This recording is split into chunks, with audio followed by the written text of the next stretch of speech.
Nerdrotic.com.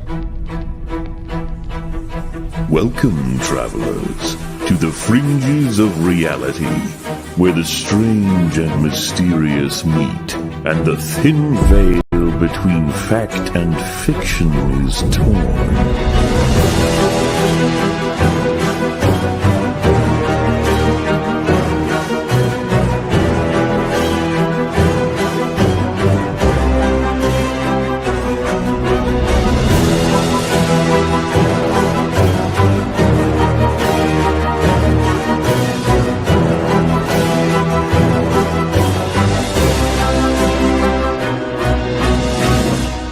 Welcome to the Forbidden Frontier.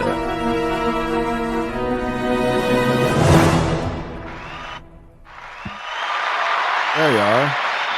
There you are. Thank you.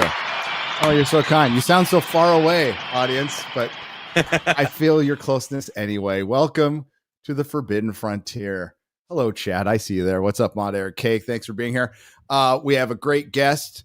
Ashton Forbes has joined us. He will be. That's a good sign, by the way. That's, I see a lot of those neon signs. I just, but that's a good one. Well done, sir. Thank you. Yeah, we're gonna take care of some business first that I was supposed to take care of on Friday Night Tights and just didn't. So there's that. But first, let's say hi to Adam. Hi, Adam. How are you? I'm good. I've been, it's funny. I've been wanting to talk about 0 point energy for like 2 months. No, probably like 8 months for a long time. And we keep putting it off. And it's like, and I was, oh, Ashton's going to be on the show. All right, cool. We're going to be able to talk about it anyway. Finally. Yeah. I mean, we're definitely going to talk about it more because I think it's just going to come up more and more just naturally. But anyway, I'm excited. Ashton, it's great to have you on the show. I'm excited to talk to you. Yeah, thanks for having me. Yeah. Oh, 0 point energy is something that requires homework that I just haven't been able to do. I've done a little bit, over the years, but like I need to like sit down for like a week and just go over everything. And no, that's why you have 0 point energy influencers like me on. See, that's what my job is. That's why we're on here today. Thank you. Hello, X-Ray girl. How are you? Hi, I'm really good. You're going to be seeing a lot of me around Cosmic Summit, and I'm waiting to announce that once George does, but I'm really excited for Cosmic Summit in 2 weeks. 2 weeks. Oh my God. It's coming up. And it's not that far of a drive from where I am now. So that's good because I'm not getting on a plane for a while. Yeah. Especially after this episode. I hate flying anyway. Exactly. But yeah, glad you're here. I'm in Wisconsin, hanging out with the wife and family who I haven't seen for months. I miss my dog. So glad to be with Remy. Remy's great. A deer just walked by my window. That's what I was looking at. That's cool. Like, yeah. And wonderful nature. Wisconsin, right down nature. Saw the Padres last night lose. Freaking bottom of the ninth inning.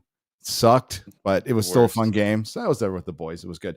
But this is going to be a real fun show. I can't wait to talk about this stuff. But let's get to the sponsors first. I'm so terrible at this. It's almost over. This episode is brought to you by Rumble. One of those sponsors. Free speech is under attack, but Rumble refuses to back down. We've always believed in empowering voices, no matter how unpopular. That is true. And now we're taking the fight to the next level. When major advertisers conspire to pull their dollars, even brands like Dunkin' Donuts turn their backs, claiming Rumble had a right-wing culture. We're not here to fit the mold. We're here to defend free expression. To strengthen this mission, we're excited to offer Rumble Premium, a completely ad-free experience with exclusive benefits for viewers and creators. You'll find exclusive content from creators like Russell Brand, Dr. Disrespect, Timcast, Geeks and Gamers, Ryan Kinnell, and Mug Club with Crowder. It's more than a subscription. It's a stand for free speech. Your voice matters. Join Rumble Premium. For a limited time, you can get $10 off an annual plan using promo code Nerdrotic. Visit rumble.com/premium/Nerdrotic and claim your discount today. Together, we can turn the tide. Whether you join Rumble Premium or simply keep watching, your support helps keep free speech alive. And as I'm not drinking it today, sorry, 1775 coffee, which I do drink at home when I'm home. You know that feeling when your coffee actually does what it's supposed to do, like make you feel awake, you know, like cocaine in a cup, except not as bad without the rehabs and all the lost money. It clears your head, lifts your energy, doesn't leave you crashing an hour later. That's what good coffee is supposed to feel like. And that's what you get with 1775 coffee. Their coffee is organic, single origin, high altitude, and small batch source. Not ethnically sourced. That means no toxins, no acidity, no jitters, just smooth, clean coffee that fuels your everyday without weighing you down. And that's what you get with 1775 coffee. And now with your free starter kit, you get 3 bags of premium coffee plus exclusive coffee merchandise, including a matte black tumbler, frother, gold scoop, and reusable K-cup filter. You pay for 2 bags of coffee, and 1775 covers the rest. Whether you drink whole bean, ground coffee, or K-cup pods, you choose the option. This means you're paying less than $1 a cup for coffee quality that you won't find in most stores for like $6 nowadays. Head to 1775coffee.com/nerdrotic and start your morning with coffee that supports your values and your health.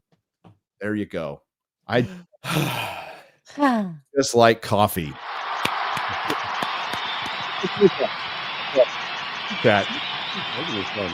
That's right. Frothy is good, chat. I agree. So, Ashton Forbes, please tell the fine people a little bit about your background and what brought you to, as you said earlier, kind of an unintentional e-fame. You know, it's kind of happened to a lot of us. What brought you into this? Yeah, I'm just a regular guy that has worked a 9-to-5 healthcare IT job for 20 years and database analyst, I guess you could say I am. And when I saw the MH370 videos in August of 2023, within a few days, I realized there was something really significant here. I didn't know exactly what it was, but could tell there was something, there was a lot of evidence that pointed to there being these videos being authentic leaked military footage. So I started investigating, and I've been doing that for almost 2 years now in my off time, live streaming. That's where I've gained this e-fame.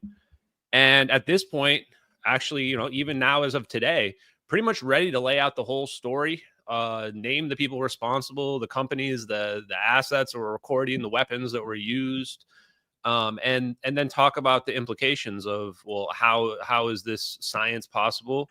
And so what I learned early on, a lot of people ask me, why aren't you building something if you know about all this, advanced science or what have you? And one of the first things I learned was that you don't need there's not new physics that needs to be discovered. There's not new things that need to be built. What really needs to happen is people just need to wake up. Like, we need awareness to be spread. That turns out to be the biggest problem, is that there's like a suppression and a propaganda and misinformation campaign being run across the entire humanity. And so I became something I call a 0-point energy influencer, which is someone that just tries to understand or tries to explain the significance of 0-point energy and what it can mean for all physics and humanity and technology. Brilliant. And you're going to, I'm going to need that. As I told you before, just pretend I'm the lowest common denominator and I've been kicked out of 3 high schools. So, but this is something that goes way back. Ashton, goes way back to Bob Lazar's time. Even before that, I'd highly recommend, for a lot of reasons, a book called The Day After Roswell by Philip J. Corso, who, has since passed many years ago. And he was supposedly there at the end of Roswell, and he was in charge of kind of adapting whatever technology they had and parsing it out to corporations, to third-party corporations, or contractors, I should say, with the government. And it goes into a whole battle within the intelligence community when the military was splitting and the CIA was created, and they were kind of factions at each other's throats, and there was a communist element in the CIA. It's a fascinating book. I don't know how much of it's true, but if you go back and look at the guys, he worked with presidents. Like, he was there helping liberate Italy, during World War II. right when the Nazis were pulling out, and he was fighting the communist factions, and maybe not very cleanly there, to keep them from taking over Italy post World War II. So it's a fascinating book, and this just technologies overall. I don't think anybody in the chat would ever deny that we have technology that that could make our lives much better, but it would break the economy. So that's why they keep it proprietary, and it's only sourced out to military. I don't think this is a very hard thing to believe at all. Yeah, and it's also Tesla technology. It goes all the way back to him. Honestly, Yes. That's the thing that I think people need to realize is that Tesla wasn't just a mythical figure. He's the guy that developed three-phase alternating current. The power we still use when we plug in everything every day. He said there was radiant energy, free energy everywhere. He was right. We call it 0 point energy now.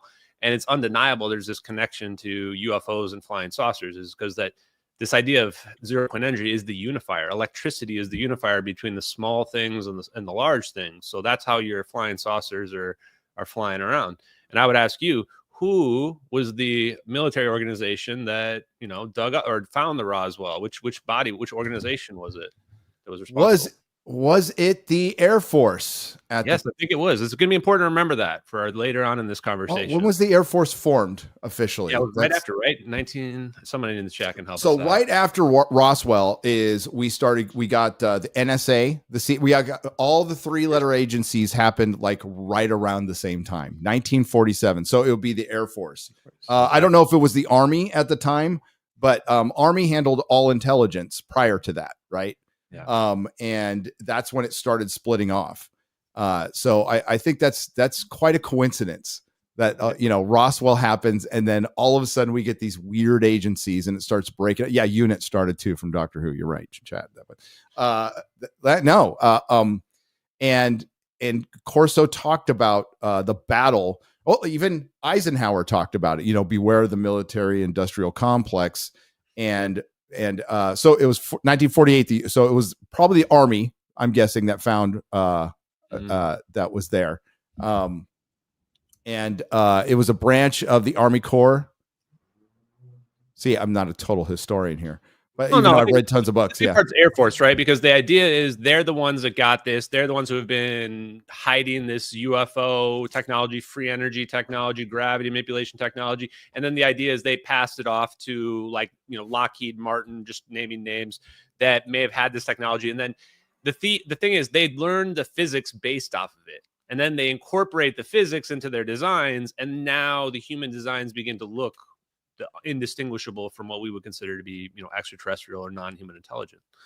And I think that's very important for us to understand, because there also is this idea of Project Bluebeam, where they are going to have these crafts come down and they're going to make it look like an alien invasion. Alien attack. Exactly. And if we don't recognize this alien physics, which there is no real alien physics, it's all just normal physics, but stuff we just don't understand fully at the moment. If we don't magic until you understand it. Yep. Yeah, and if we don't understand that before they, do something like that, then we're gonna get, psyoped, as they say. But we can empower ourselves and educate ourselves so that when we do see the balls of light come down, we can go, oh no, that's not an alien hiding inside that ball of energy. That's a magnetohydrodynamic air breathing system that's going on up there. And then, yeah.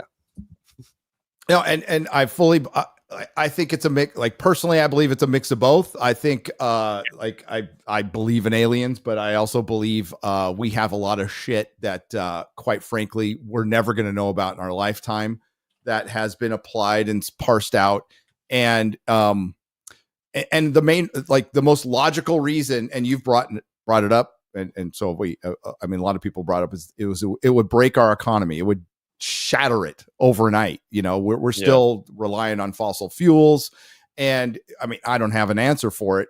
I think humans would find a way, but right now they are in control of very dangerous technology. Bob Lazar, remember his story? Whether this is kind of what made it feel real for me, guys, is when he was talking about that they go back to that craft every, 20 years or 10 years, or I think it's 10 years. Every 10 years, they go back and try to crack whatever the hell that thing is, the propulsion device. That it could, the thing can blow up. It could cause a lot of damage. It's like monkeys playing with nuclear tech and like you know, what would happen if if a nuclear bomb or something that would irradiate was dropped in the 1600s. Well, the people would go and open it and then die, and then the people go after them to go see what happened to them, and they would die. And something very similar to that. And the guy he replaced died messing with it. So that should be worrisome alone. Beside the fact that they could actually turn it into a weapon against us. That's when things get really scary. I watched that part when Bob Lazar is like saying like people are just touching it and there's like they have no things on or anything, and clothes, like, you know, anti-radiation stuff on. And his explanation of the gravity emitters, where they use like 3 emitters, I think is accurate, because 3 is the minimum number of points you need to create a shape in two-dimensional shape in a 3-dimensional environment. So if you were going to move an object from one location to the next, I imagine you would need that, whether or not you're using that inside of a craft and just using those 3 emitters to move that craft forward, or in the case of the MH370 videos, there's 3 orbs spinning around the plane, which I think are doing the exact same thing. They're pulling the far distance towards us or towards it. And that can happen only because all points in space and time are connected. And what I want to say about aliens, because I do think that a lot, if not most, if not all of everything that's out there flying around is human made. I think aliens are real. Absolutely. I think that how can you believe that we can teleport things and not believe that aliens can be real? I mean, that's the big hurdle for aliens getting here, is like teleporting. Like that solves the problem. So for me, I think that aliens absolutely can exist. I just think that, like you said, aliens existing is like a psychological kind of revelation for people. Like, we're not alone. Free energy, which is the idea that you can just extract this energy from space-time, which is how the UFO flying saucers must fly around. That changes everything about our civilization forever.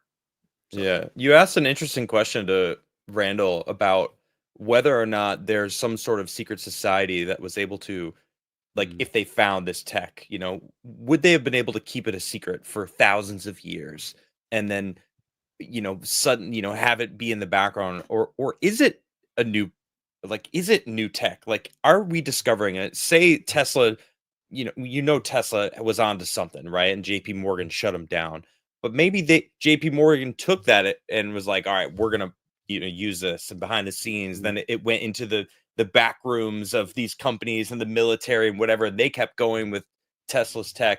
Do you think it's ancient tech, or do you think it's new tech?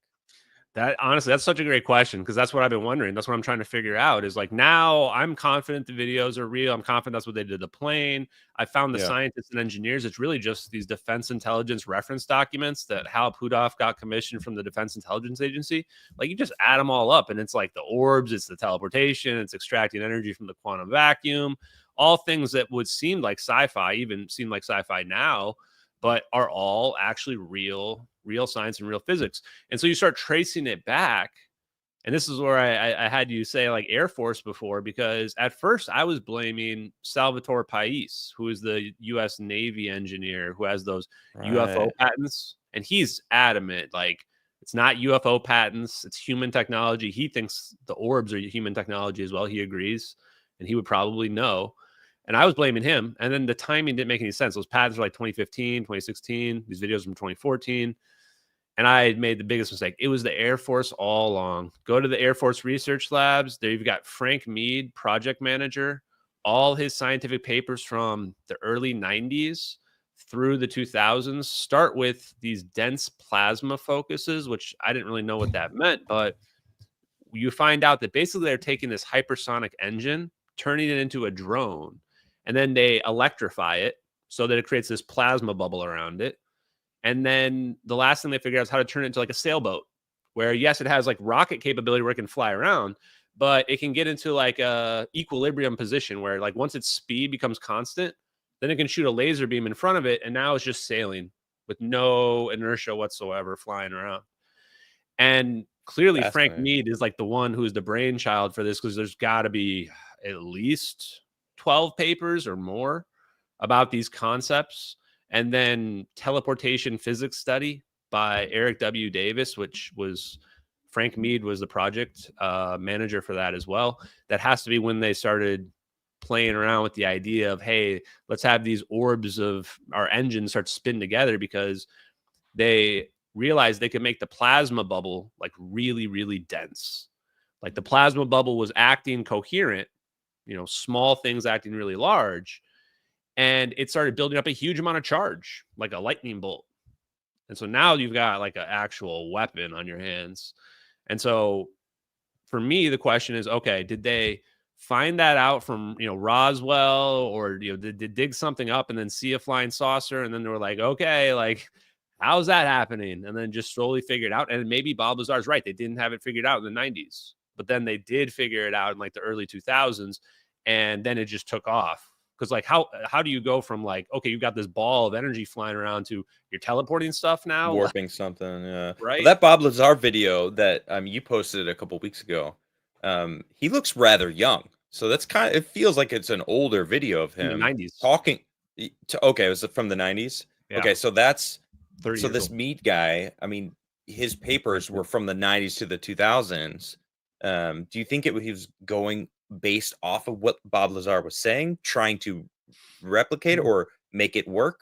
Yeah, the two places where the Air Force, like all of Frank Mead's papers say Edwards Air Force Base, but Wright-Patterson, Area 51, whatever, like that's the test flight facility. And you can see Don Phillips, who worked for Air Force and Lockheed. And he even says, he mentioned seeing like 3 orbs like coalescing and then disappearing. And he basically says it in a way where he knew that's where they were testing experimental crafts out too. So once you start to piece all this together, you're like, okay, really the only question is like what you said. Is there like some sort of weird secret society hiding this aspect of the science and the physics? Because even when I looked into the Lockheed Martin hypersonic programs, one's called Hacksaw and one's called Arrow. And one of these is, or some splinter version, is definitely when they made these orbs. They treat them almost like, oh, we're making this hypersonic missile. It's not a hypersonic missile. They're making a drone out of it. But nothing mentions anything about teleporting stuff or anything like that. So it's kind of like, yeah, how are they been able to successfully hide this whole aspect of it without it coming out that they've figured it out? I presume that they've only figured it out recently, but there's definitely a possibility where they have, they've been very good at the suppression. Well, at least 2014, because that's when, seemingly the Malaysia flight was the first video of it's actually happening. Can we actually show the video? Yeah. Of the Malaysian flight for the people who haven't seen this video that we're discussing. Yeah. And I can run through my story of what I've kind of I'll just go straight to let's skip the foreplay, break it down. Straight to what the answer that was happening is. So Malaysian Airlines was taking off, and China had tagged this plane and some people on this plane. Delta, don't sue me. It's not a Delta plane, guys. Malaysian Airlines.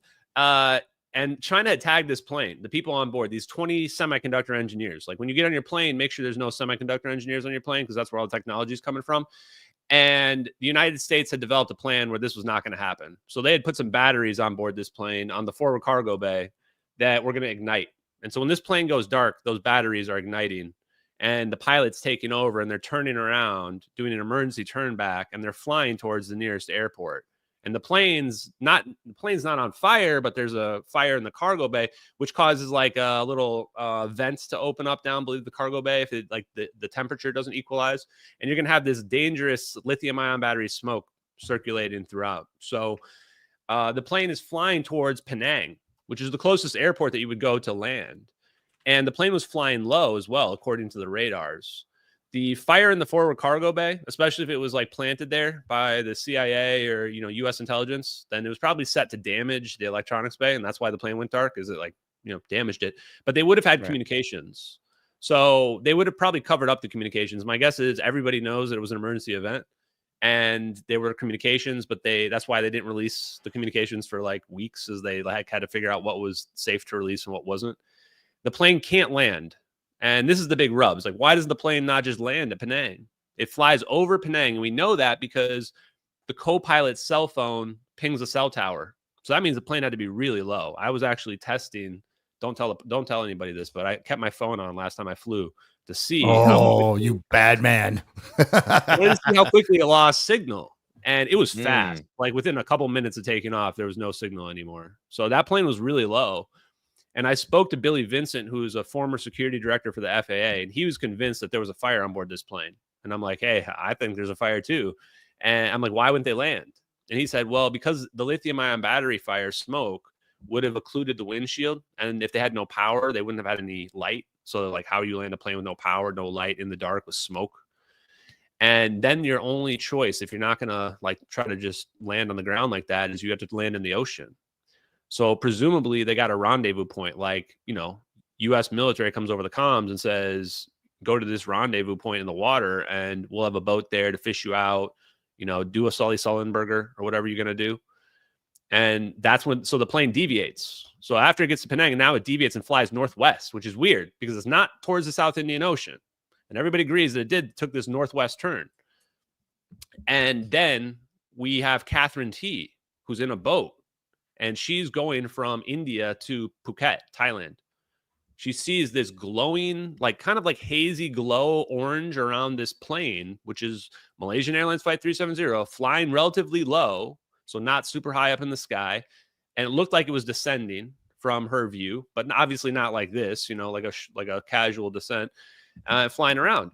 And then she's within about 100 miles of these coordinates that we have in these videos that emerge. These two videos emerge. They've been on the internet since 2014.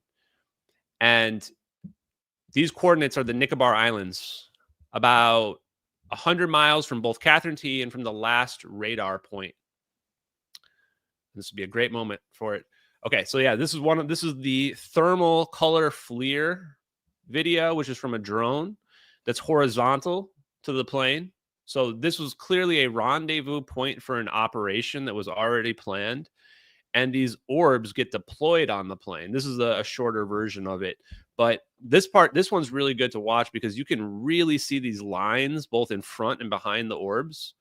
This is the dead giveaway that this is Frank Mead's air-breathing magneto. I never saw them before the orbs until just then, because you said it earlier, that laser shooting in front of it. If you play that one really again, this one's really good to watch in slow-mo because you can really see that there's a trail behind the orb. Look at that right there in the bottom. You can see that there's a trail behind it, and then on the left side there's that little blip in front of it. And if you notice the top orb there, the one that's now at the bottom, it doesn't even have a line in front of it yet. And the reason is because they have to stabilize and get into their constant movement and their speed, and then the laser kicks in because it's like basically it uses the engine behind it first to track and lock in. And then once it's locked in, then the forward-facing laser can equalize the forward pressure and the backward pressure so that it's just perfect momentum or perfect, what do they call it? I don't know. He's got a special name for it. Perfect like efficiency engine, basically. Something. So there's two videos. And this one, I mean, I don't know if somebody wants to try to make that video. Good luck. Nobody's doing. Wait, before you bring up the next video, because everyone, they see this and they've done their surfaced research and they go, "Oh, that was debunked." I already see it in chat. You know that it was debunked because of the VFX thing that was identical or whatever. And you were on Danny. I forget the guy's podcast, and he asked you about it. And Danny Jones, Concrete. Danny Jones, Danny Jones, Corridor Crew, Corridor Crew, right? They did that whole thing. There's like there's lines in the sand that basically apparently have been drawn, and that's fine. Everybody's allowed to believe whatever they want, and I don't go around trying to force people to believe my opinion because obviously we're at a point where this is so far beyond the paradigm. You can't really just randomly expect people to believe it, but also because I already know it's true, so I don't really feel any pressure to. But what I'll just say about the debunks is the visual effects debunk, which is the shockwave effect. Hole. There's a lot of misinformation about it. It does not match. I'm not even on one frame. So if you play a stock effect, right, you take a stock effect clip and you put it in your video or whatever, and then it does whatever stock effect it's going to do, explosion, whatever you want. Okay. The actual argument being made by the debunkers is not that you take that, you put it in the video, and it's perfect match. That's not what the argument anybody's making. That's the magician's trick that's being pulled on everybody. What they're claiming actually is that somebody took each frame of that stock effect. There's 7 frames in it. They threw away a few frames because the number of frames doesn't match at all. And then they changed each individual frame to get them to match the frames that we see in the video, and none of those frames match at all. The other trick they do on the one that's like actually kind of similar along the edge, agreeably, Yeah. they don't show you the middle. The middle's completely different on that frame. And so then they said, okay, well, somebody changed it. They're doing compositing. They're changing out the middle part. They're putting something else in there. Well, here's the problem with that. Those are pictures of fire. Those aren't computer generated stock effects. That's actually somebody from the 90s literally took a bunch of pictures of fire and they put it together into a move file. So now you're telling me someone's like scrapbooking their pictures of fire around. So, you know, if you want to believe that, believe it. But I just prefer people don't misrepresent the argument. It's certainly not a perfect match. Certainly not. You can just take it and you can put it in. It does here. look really close. Of course, because if I were going to be somebody who's going to debunk the videos, first thing I'm going to do is I'm going to take every frame of whatever I can find, probably starting with the zap at the end, and I'm going to do a reverse image search on the internet to look for something that could be there, right? Presumably, that's all somebody did. It took them about 12 days to do it because that's when the debunk appeared, which was August 19th, and the videos emerged August 7th. So 12 days to do a reverse image search to find one frame that's somewhat similar and then claim that somehow that debunks two videos. Well, here's my counter evidence. You're looking at Air Force's Gorgon Stare wide area motion imagery. No one in the world faked this. No one could fake this, not in a bazillion million years, because nobody knew what Air Force Gorgon Stare imagery looked like. We had to figure it out over the last 2 years. And the best part is I've already had a source that worked with this type of stuff at Big Safari, China Lake, which is where they test the stuff.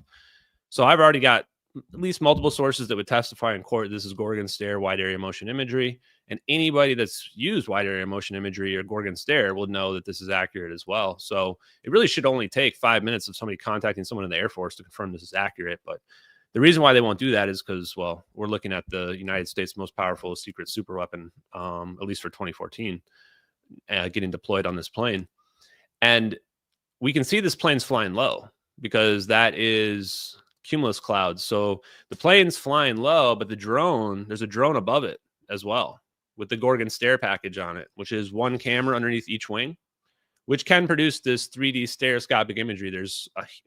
People are arguing a bunch about whether or not the original is 3D stereoscopic or not. Fundamentally, it doesn't really matter. So this is a drone in the sky looking down over the ocean that we're seeing the ocean below the clouds there. And then that was the plane flying.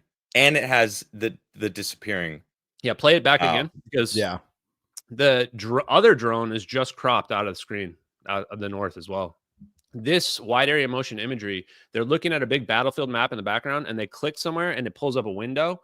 And they can have 30 to 100 windows open at any given point in time, and they can move the window around. And that's exactly what's happening here. The drone is connected to NROL 22. So again, this is just another verifiable piece of evidence. Bottom left, it says NROL 22. That's a relay satellite, USA 184, that was launched into space in 2005 or 2006.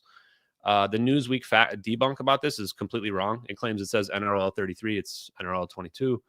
And then you can see the coordinates moving around. So those coordinates moving around to 6 decimal places, we know within 100 kilometers exactly where this is happening, and it's in the Nicobar Islands, very close to where did this Gorgon Stare come from? Because I've been following you, and when you discovered it, but I didn't. Yeah. Where did you find it? So, I hadn't thought to just look up all the whammy capabilities, and people had been saying Gorgon Stare. I now know retrospectively they had been saying that to me, but I found Argus because I was looking up DARPA contracts for the cameras, and I found Argus IR, and I'm like, Argus IR, it's like specializes in nighttime footage, and it was like a 2010 to 2012 contract. I'm going, I wonder if this is what this is, because this is nighttime. This is some kind of IR infrared video that we're seeing. And so I started looking up all the whammy capabilities, and very quickly I could narrow it down to 3, just because of the nighttime capability, pretty much, and the frame rate we were seeing. And that was either Angel Fire, which was some older wide area motion imagery capability. And when I say wide area motion imagery, I mean like this screen you're seeing get moved around, right? And the other 2 options were Argus and Gorgon Stare. And so I kept trying to figure out which of the 2 it could be. Like, what's the difference? They look to have like similar capabilities. And then I found out they got integrated together. That's the reason why they show similar capabilities. So Gorgon Stare version 1 was super shitty and janky. only had 2 frames per second, so it would have looked like you wouldn't have been able to even track an object with it. Yeah. And then they took this Argus DARPA contract and they integrated that camera into Gorgon Stare Increment 2, which then had the 2 pods underneath the wings. So people on the internet are conflating the 2 versions together because there's facts for one or the other. You have to be careful. And then mysteriously, it's still been getting better and better and better, because I talked to my contact at the that worked at China Lake. They just stopped talking about the improvements after that. Never talked about it again. Like, it just looks like... And then the moment I started going, this is Gorgon Stare Increment 2, based on the timeline, it has to be Increment 2. And then what did Sierra Nevada Corporation, the integrator of this Gorgon Stare functionality, which means like they pull the data, they put it together, they package it, give it to the military for their special operations. What did they do when I started calling them up? They deleted their page on Gorgon Stare wide area motion imagery in real time. Oh, I remember that. They deleted it so fast, the link was still there. And we clicked on it, we just go to 404. Yeah. Wow. It still had Gorgon Stare listed in their like in the like the things that they have available on their site. On but the you menu. couldn't click it anymore. Yeah. I remember that. Break the link. Break That's the a link. moment right Where's there. the override? Uh-huh. Oh, that's crazy. So then here's another fun story too, because we gotta keep it lighthearted. I'm speed running, lowering my life expectancy. I called them up and I asked for a comment. I'm on like, hey, this is your Gorgon Stare video. Like, I'm sure of it. What's your statement on this leaking on the internet? And they give me a phone number, doesn't go anywhere. Okay. I call back like the next day. Same thing. Call back the third day. They just hang up on me. They don't even like, just has my, caller ID, just hangs up. And, like, I just hear a voice or a breath and then click. So I post on the internet, like, they're just hanging up on me now. I just want to know, I want a response about these videos. That's it. It seems reasonable. And so then people start calling them and it shuts down their whole phone line. Their whole phone system shuts down. Like 2 hours later, next thing I know, it's like you get some error. If you press 1 to continue, it's like invalid response. Click. You're like, oh my god! Oh shit! Auto hang up on you. You think if they they would just like, no, you're full of shit. Like that doesn't make anything better by not answering anything. You could just go, no, just deny it. They do it with everything else. That's so weird. That's what I love about the videos, is that knowing they're real and having so much evidence and knowing exactly who's responsible it's a rare circumstance where they can't say or do anything. And to your point, like, what are they supposed to say? If they say something, it just brings more attention to it. It turns it into a story, So they're supposed to minimize. They're supposed to stay silent about it. And this is how they've been so successful at censoring these types of technological breakthroughs over the many, many years.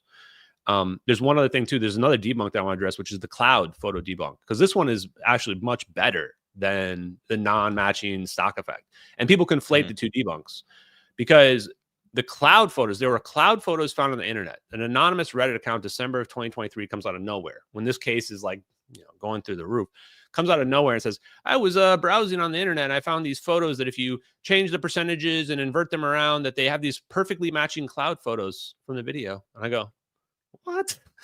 Yeah. And it's not just one, it's like all the clouds, all of them are in these 5 photos on the internet here.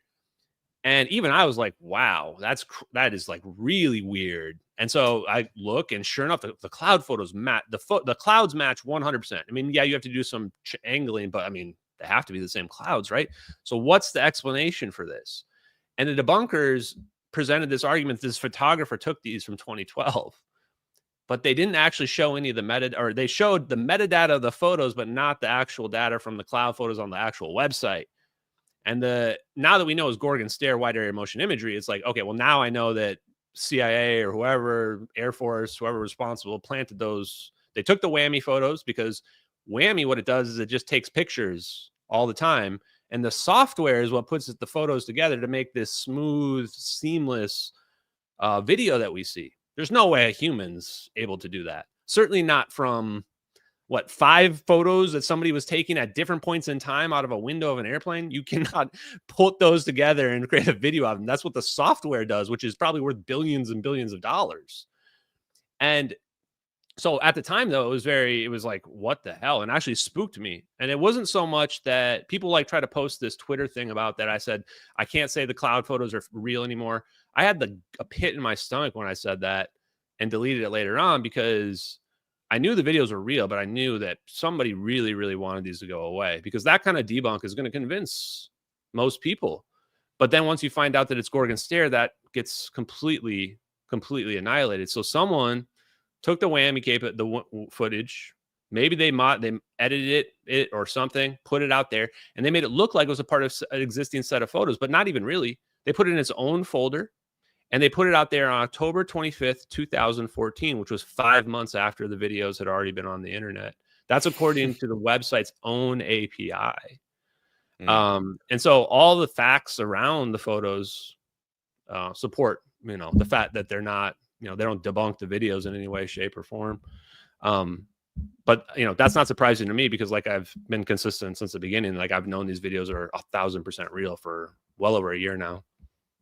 And for anyone who doesn't think that the military or the Air Force wouldn't go out of their way to debunk stuff, I'm forgetting the chat will help me. He's a UFO researcher now, but he used to work for military intelligence.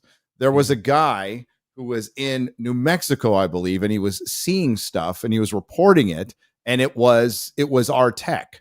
So to throw him off, this guy convinced him it was UFOs and would feed him information to the point where they got the Richard Doty. Thank you, Richard Doty.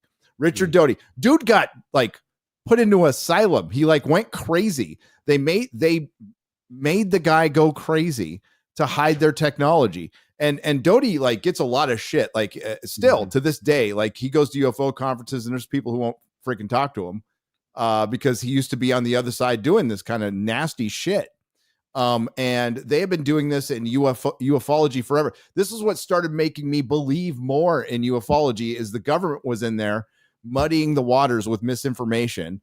And it just made me, I'm like, well, shit, either we have some super tech, either way, there's That's something there. There's something. Oh, I think it's both.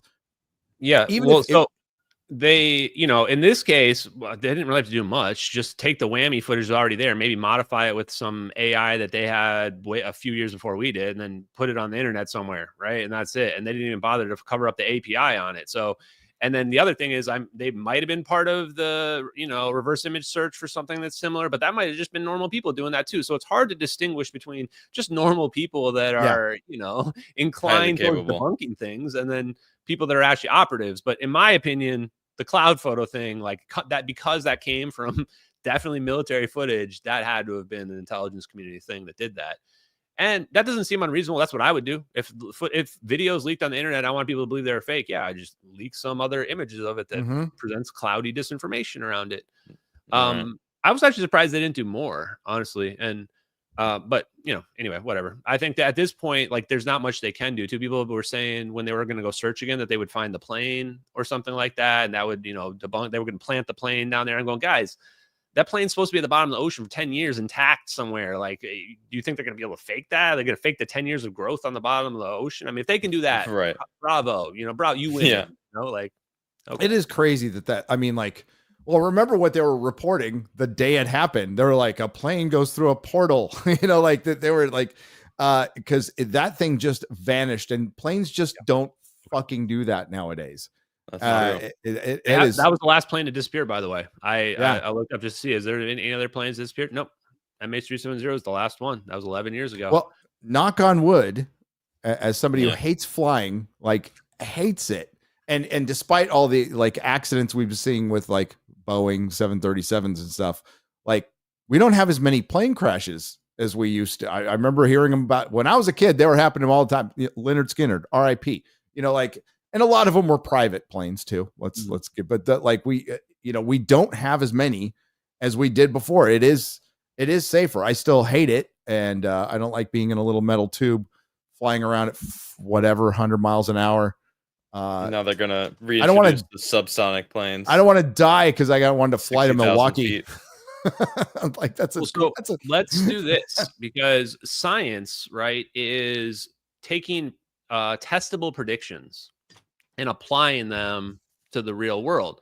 So let's dig into some of the science then related to it. You guys asked me questions about the science on display, and maybe if you see questions from people in the chat too, who I see now are going, okay, well, show me, tell me then.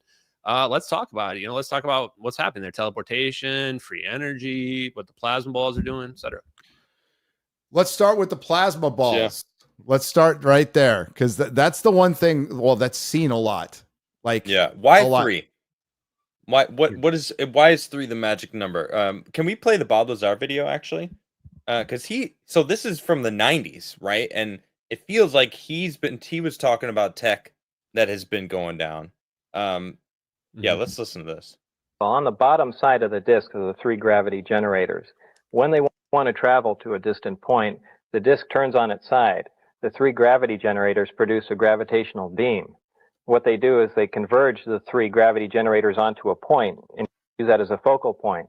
Then they essentially bring them up to power and pull that point towards the disk. The disk itself will attach onto that point and snap back as they release space back to that point. Now, all this happens in the distortion of time, so time is not incrementing. So the speed is essentially infinite. So on the bottom side, that's so wild to think about. Like, what? So the question of 3, I think, is pretty straightforward. That's just a matter of dimensions and us needing 3 to create a 2-dimensional shape, a triangle. But the bigger question is, how is it actually doing this? How can you just move through space-time like that? And the answer is the same way when you get on the travelator at the airport. When you get on the travelator at the airport, you're moving on the travelator, but it's really just a travelator moving, right? And if you were to walk and someone were to look at you, it would look like you're moving at your speed plus the speed of the travelator. So when you are manipulating space-time, you're doing really the same thing. You're moving this space-time all around you. And what they try to do, and this is the idea of a wormhole and warp drive.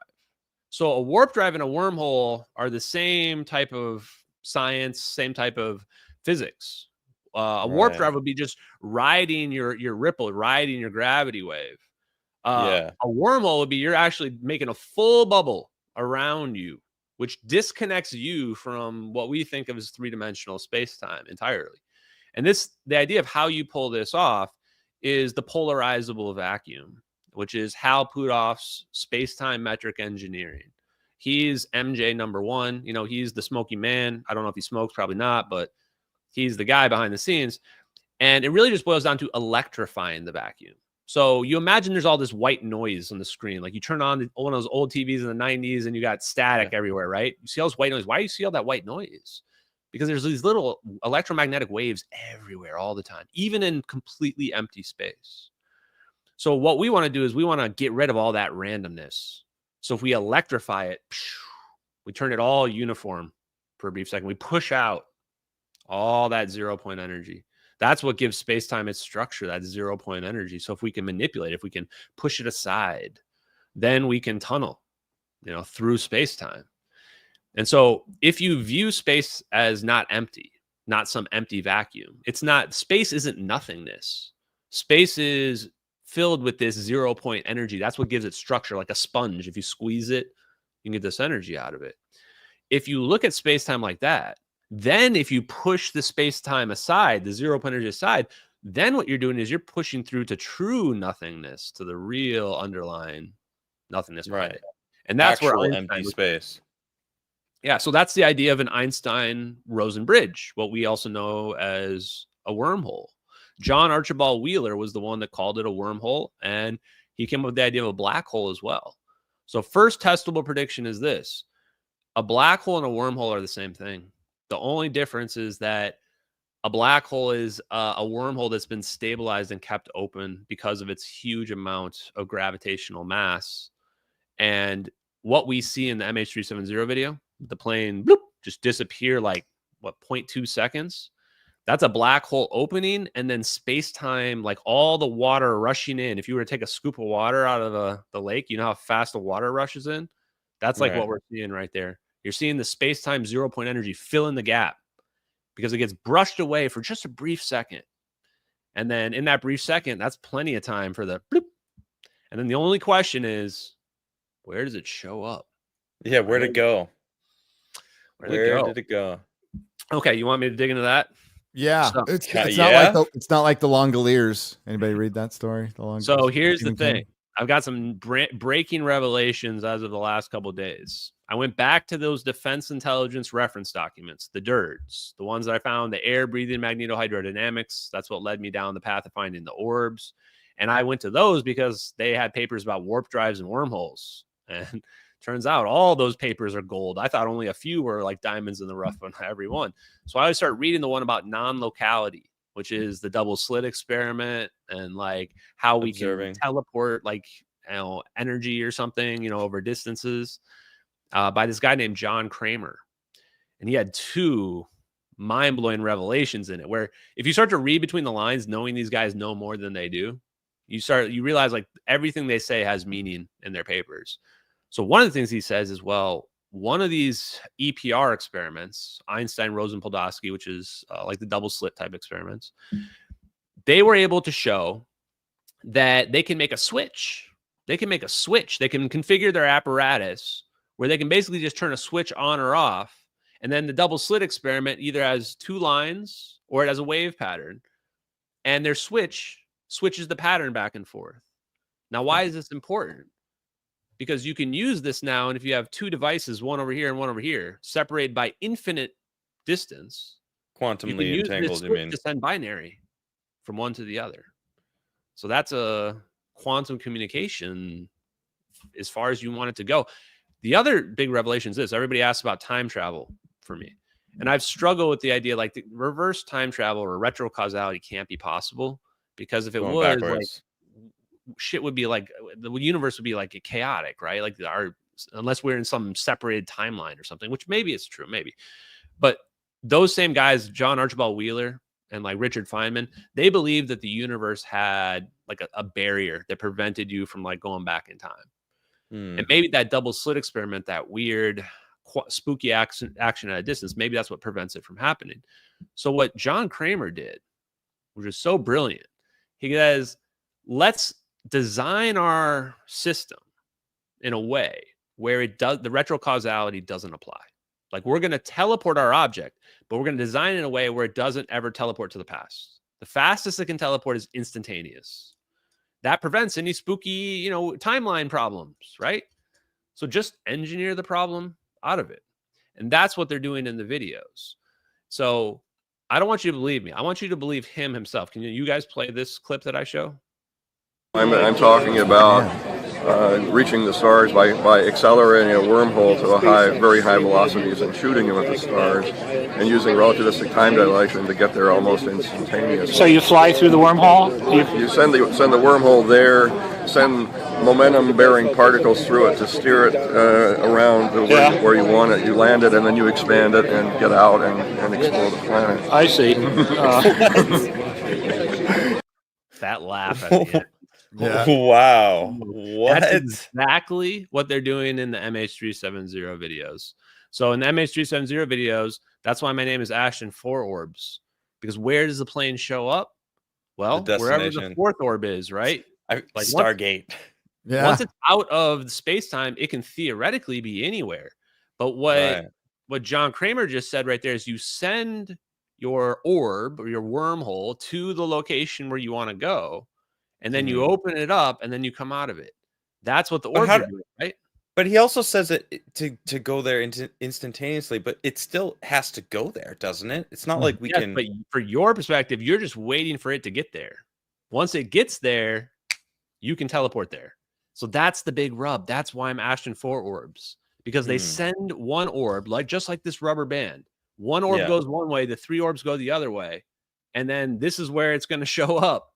That's where it's going to show up right there. So they built a closed loop teleportation protocol that is not retrocausal, doesn't go back in time, but does allow for instantaneous transmission. But it's not held open either, right? Like, it's open for just a second and you're through or you're not, and then you're on the other side. And that's important too.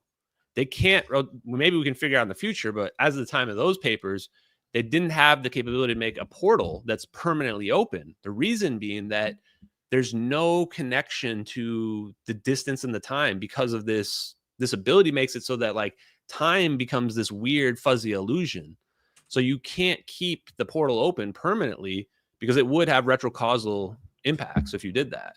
So that may be a limitation where we can't have permanent portals, because if we did that, it would mean back in time travel. So instead, all we can do is just this blinking that you see. Yeah, I mean, it also is space-time. It, like you were describing it as a sponge earlier because it's filled with this 0-point energy. But if you keep it open, it feels like that could be detrimental. Like if it stays open and then the pressure, like think about being all the way down to the bottom of the ocean, the amount of pressure the water is, and that's just water pressure. Like I can only imagine the amount of pressure that like all of this 0-point energy in the universe that's pressing in this one little spot that we've pulled open, Maybe that's why they have to. So black holes have to be stay very open. big, right, for them to be stable as well. So Right. maybe that's the reason, right? Is that the small black holes are gonna stabilize very, very quickly. So, and then I'm sure there's a way around it. Humans, if we can figure out teleportation, I believe we can figure out literally anything. But the other thing too is that people often wonder why I believe free energy is real. Well, if space-time has this energy density to it, that's this invisible energy density to it, which it's there, everybody agrees it's there, then for me, that's an energy source that we can tap into. So when I talk about free energy, I'm really just talking about, this energy, this 0-point energy. And the only question is, well, how deep is it? How deep is this well? If you ask Wheeler and Feynman, they say it's practically infinite energy. So now there's your free energy. Oh, Tesla was right, radiant energy. But even if you don't believe that, as long as the MH370 videos are real, then that's proof of free energy, because this Boeing 777, it represents a huge amount of mass energy, because that's a very, very, very big plane. So the amount of energy represented in this is massive, but we're just seeing it get blipped away with like very little energy cost. All of a sudden it's just gone. And that is equivalent to moving a huge amount of energy from wherever you want to wherever else you want at a very cheap cost. And that itself is also a form of free energy. In fact, some of the teleportation experiments, especially the teleportation protocols in the 2000s, we're talking about, yes, we can teleport energy from somewhere else to us as a form of, free energy. I think a lot of people get it's almost like a misnomer, because the term free energy, since like energy cannot be created or destroyed, right? So people think like, wow, you can't just like create energy, but it's like that's actually not what it's about. The energy is there, it's everywhere at all times, and you just got to be able to tap into it. Now once we tap into it, technically it will be free. Like you mentioned, I don't remember when you talked about this, about a chip, right? That eventually everyone's gonna have that chip, just it's going to be in your phone. It's going to be in, and whoever designs it, whoever makes this chip is going to be a freaking, a trillionaire overnight. Yep. Because everyone's going to have it. And that actually leads me into what I want to talk about is, what the hell are humans going to do then? You started talking to Randall about this, and you mentioned actually it was like a round table of elites. And they had this questionnaire. Can you break that down for us? Yeah, you know what I'm talking about? Hal Puthoff again. Now, of course, yes. MJ number one. Hal Puthoff was the one saying that he was invited. I think I was trying to figure out the exact time frame. I think early 2000s. Gets invited to Washington for like super important meeting. Presumably, all the other top spooks and oligarchies of the world were there, and they get told to like rank all the reasons why we should or shouldn't, or the positive and negative externalities of disclosure, UFO disclosure, or whatever it is. And they all get broken up into little groups, and they all kind of come back, and they're trading notes on and say, okay, this positive or bad thing will happen. They have to numerically rate it, and they all end up with negative numbers. All of them do. So they basically just decide, nope, no disclosure for the world. And I just laugh when I listen to that when he says it, because I know he's being 100% truthful, because that's exactly the type of a bullshit bureaucracy that's guiding our lives, and what prevents this kind of technology from not coming out. Because the technology is all there. Like you said before, you can't create or destroy energy. So it is all based on conservation. And even the orbs flying around is conservation, incredible, smart use of conservation. Yeah. So the microchip that you just mentioned, Joe Rogan had Sonny White on, and I didn't realize he had a free energy microchip. But that's all that's doing is extracting. Wait, it's real? Energy. Yeah, 100% real. 100% real. Oh, I didn't realize. Yeah, well, so the prototypes, he's got it. My guess is you've Okay. got to be on the side of the CIA, otherwise your microchip's going to have a bad accident, right? But Mhm. Yeah. they've been able to make these microchips for a while. The question is like, why is it allowed to come out now? But Joe Rogan's holding it in his hand, so I've got hope for the future. You know, at least he's holding the prototype for it. But the microchip absolutely works. So the Casimir effect can extract energy from the quantum vacuum. The problem is you need two metal surfaces very, very, very close together. So this is Right. achievable in a microchip, but you need like really, really advanced lithography and manufacturing capabilities to do that. My guess is the defense contractors have stuff like we couldn't even dream of, like Star Trek type stuff in terms of making microchips. But we're stuck with kind of more basic microchip producing. But you can, that's the idea of Sonny White, is that, okay, you make this microchip and then you have this attractive force. And then most of them use kind of like some kind of pendulum type thing where like it gets pulled together and then it retracts back and they extract the energy from that. And it's just a very small amount of energy, but it's extracting energy from it. And again, that proves you can extract this quantum 0-point energy. I think what the orbs are doing is more complex than that, but it's all still based on the same underlying physics. I just like the microchip thing because it's like way better and smarter than like a magnetic motor, which is what all the old free energy devices were. You know, because that was all about resonance and using resonance and having smart engineering for how your circuit was designed. But the microchip thing is like everybody can understand that. You know, you just put that in your phone and boom, there you go. And it doesn't even have to produce that much either, because as long as this thing is just giving me permanent charge, I mean, that's already, I'd pay for it with permanent charge, even with how it's set up right now, right? So, well, you can get rid of the battery if it just is just constantly getting the energy that it needs to be on. Then you know, maybe a little and that's bit of just the battery to beginning. shrink them. But the reason they wouldn't do that is because then you wouldn't have to buy a new phone every couple of years. I guess they could still put out the death ray if they wanted to, like they do with Apple phones, which they do. Yeah. And so let me say, because some people I want to address, I'm looking to see if I can hit the questions in the chat. Casimir effect. So here are the biggest misconceptions about 0-point energy. Number one biggest misconception is that you can't extract the 0-point energy. That was proven wrong by Robert Forward in 1984. And it shouldn't really take much logic to understand. Like, if there's just two plates together and they're coming together automatically, movement is energy. So that is energy that can be extracted several different ways.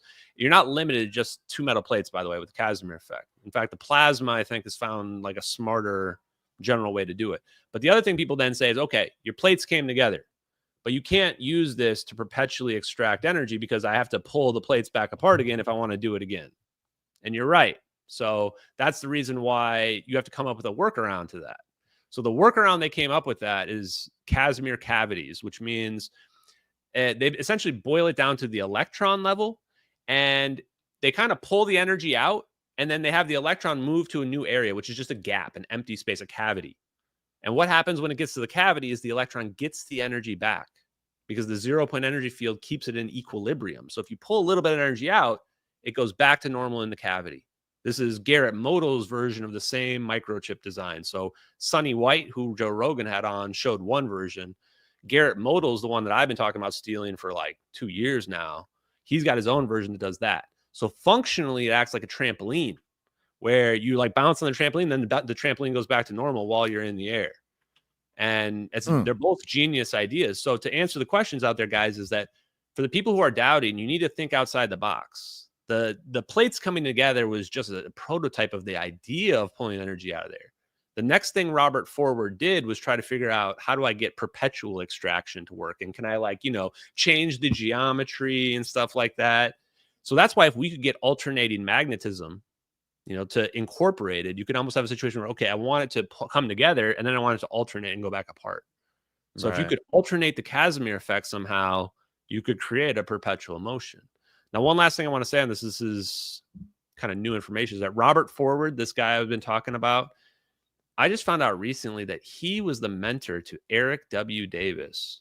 Eric W. Davis is the government's top Black project physicist, the world's leading expert in warp drives and wormholes, and the number 2 in command to Hal Puthoff. So, and Robert Forward was the one that mentored him. I'm just going, wow, okay. You know, now you can, surprisingly, as a small group of people that you can kind of connect all with one another going back. Hal Putoff's name comes up a lot. I think calling him the Smoking Man's really, I think it's appropriate. Yeah. He had a great appearance on Joe Rogan, and I think he told a lot of truth. And there's something else I don't entirely trust about the guy at all. But they were focused so much on remote viewing, though, instead of like what I think. And he knows a lot more shit. You know what I mean? Of course not. And he focuses on remote viewing because that seems more digestible than this. True. But if you're thinking about it, we're talking about people who can see other planets. Like they get into that. They see other planets that can sit in a room and just be given coordinates. And he said anybody can do it. So, I mean, if he's out there saying that, but we're like going to go, oh, but no teleportation, man. Like, no, I'm going to draw the line there. It's like, come on. Like he knows a lot more. And he even says he knows a lot more. He's all, well, there's so much I can't say. So the reason he stayed on remote viewing is because a lot of that shit's out there. It's in documents already. It's already been declassified. But there's a bunch of shit he can't talk about and won't. And I've seen him in 1 million documentaries. Well, not 1 million, 100 documentaries. He knows those videos are real for sure. I want to see somebody confront him with those videos, because could you imagine trying, like, he might have to discredit his own work, like, and and that's what these guys don't want to do too, because they care a lot about their image as well. They've carefully constructed this image where they don't say these taboo scientific words like the ether and free energy and stuff like that. And they know the right words to say, and they're living in 1 foot in the Black Project, 1 foot in the academic world. I want to make Hal Puthoff famous, because yes, that's how you get these people back, is that, and he is so careful about what he says. Like almost most of his stuff are prepackaged stories, his responses that he tells, because I've heard them so many times now. And he did a lot with Joe Rogan, but he does reveal some, you can kind of tease a little bit of information out there, but these guys are so good at what they reveal and what they don't reveal. It makes it difficult. The remote viewing part though, like that is connected to this stuff. That's how he got connected to 0 point energy, because he believed that knows that there's this capability of, we would call psychic powers. And the way that would be possible is that all points in space and time are really connected. Like maybe our brains are a quantum, yes, type thing. And so he took that to the next level, and he took it to 0 point energy and became the world's leading expert on 0 point energy. And it's fascinating because, again, this goes back to Tesla, right? Like for anybody, again, if you don't think our government is suppressing so much shit from us that could advance us, that could we could have our flying cars. I don't know about replicators, which might be a bad idea anyway. Maybe. But like all that stuff. Why not? And again, Hal Puthoff talked about when he was breaking down those points of disclosure and why they said no. One of the reasons he gave was, well, these third party, these contractors, we parse stuff out at, if one thing works and one thing doesn't, one will sue the other. And it's like, Jesus Christ, we're not getting truth because we're worried about our contractors being mad at each other and then going rogue. It's like, that's my favorite, because that's so true though too. I was talking about this in my live stream yesterday. I'm saying, like, this is such a shit show. We've got like the contractors, all these people are so deep in it. I was just looking at the MH370 videos going, okay, Northrop Grumman's implicated. They're the ones that have this one camera. Sierra Nevada Corporation, Lockheed Martin made the orbs. It's the Air Force's drone, but the CIA is using it. And they're hiding free energy and teleportation. I'm going, oh my God, there's just not even a path to even admit how deep in the black or in the red we are here now.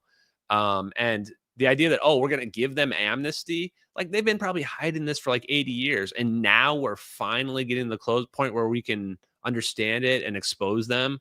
They should be begging for us for amnesty. Why would we give them amnesty now after they've, and by the way, they've probably been enriching themselves to the tune of billions. 100%. Oh, yeah. 100%. And that's the other reason this party isn't going to over, because it's making a few people really rich, and dude, there's cabals everywhere. I don't think there's just one cabal.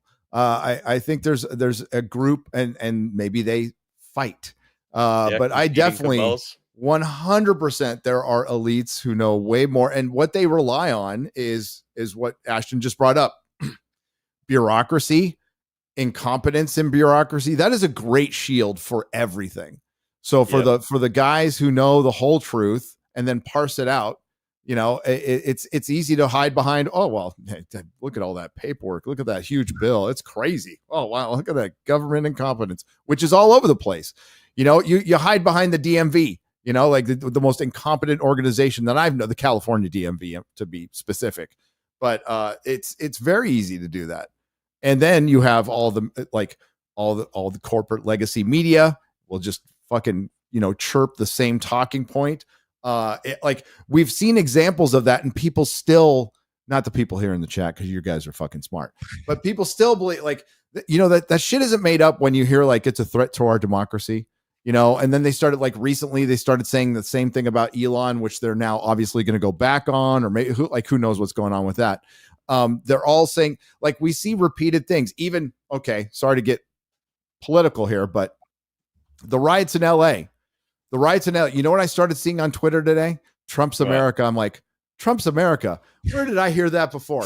Oh, 2020, during the summer of love, I heard Trump's America. And you know what I saw in LA? I saw pallets of fucking cinder blocks being delivered to, like, yet again. It's bullshit. I wouldn't be surprised at all. Some people, like, were saying the CIA's behind that. I think they are.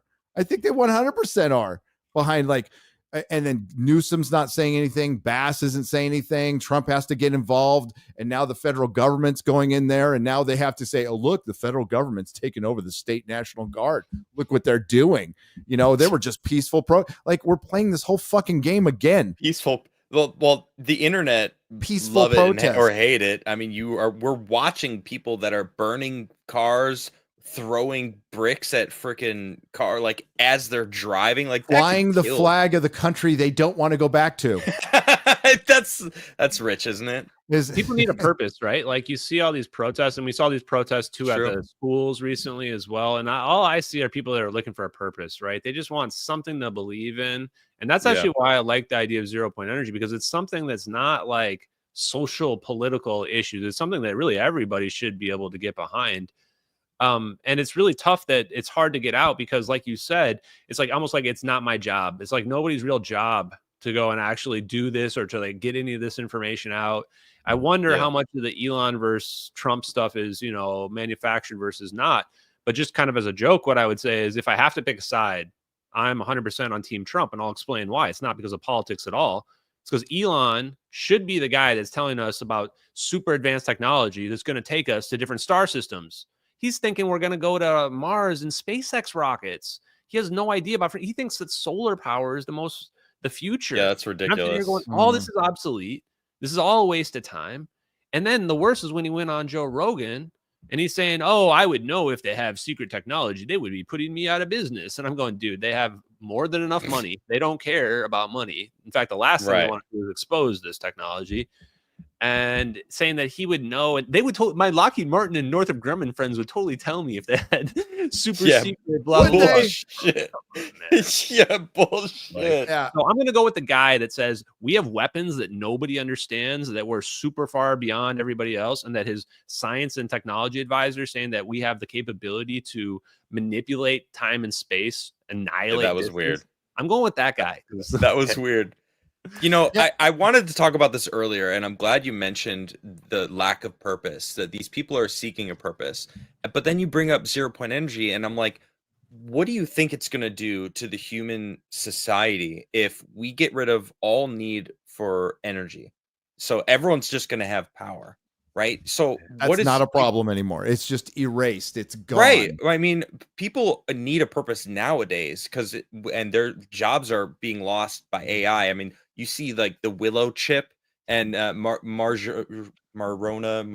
1 or whatever, the other one that's like a quantum, insane. Like, once you combine these two, where suddenly they're pulling from the ether, and then also they're like the most advanced AI chip possible, like doing everything for humans. Like, what's human society gonna look like? Like, people are gonna fucking riot. I tell you guys need to watch this show Pantheon, even though it's like a animated show. I think it's on Netflix now. Oh man, okay. I'm glad I watched that after I started looking into this. Like, first fall down the rabbit hole, then watch that. It's all about, like, uploading people to becoming computers, basically becoming robots, sentient AIs. And instead of going about it like creating a sentient AI, it's basically like map your brain and then just turn you into a program, and that's how you'll become sentient. That's happening right now. Yeah, maybe it is. I mean, we have brain chips and stuff like that. So then the question is like, where does this all lead? And if you follow that path, I'm not going to spoil it, but it kind of I mean, it's scary to think about what the implications are, because eventually, like you said, you hit the singularity the moment the AI has access to infinite energy. That's the barrier for the AI. Is the more energy it has, the faster it can process information and produce. Would that be a sign of self-awareness? Because I thought the singularity was the AI hitting self-awareness, like, oh, I am a being, like at that point. And this is why zero point energy is connected to remote viewing and to consciousness, because my personal journey from figuring this out, or from kind of going down this path, I'd say, is that what if consciousness is just this permanent connection to the 0 point energy field, and that our bodies are just a receiver for it? Where our brain is a quantum interferometer that's connecting to this consciousness, and that would mean that we're just kind of like antennas. And if that's the case, then why can't a AI be conscious? Why can't a ball of plasma be conscious? If it's stable, if it has a permanent connection to this energy, could it have? That would explain remote viewing, actually, because if everyone's actually, like how Putoff said, everyone has this capability. What if we're all, tendrily connected into the, like, plugged into the matrix, essentially? The Akashic record. In this reality. The Akashic record. We brought it up a million times on the show. Somebody bumps their head in a car accident, gets into a coma, wakes up, can speak Mandarin, unlocks. can play piano, or virtuoso kids, like kids who just like at 3 years old could just whip out some Beethoven, never been taught. Like that's insane, and it happens. So it has to be in, like, it's either programmed in the DNA, or as Ashton said, they get the signal. They're getting a signal somehow.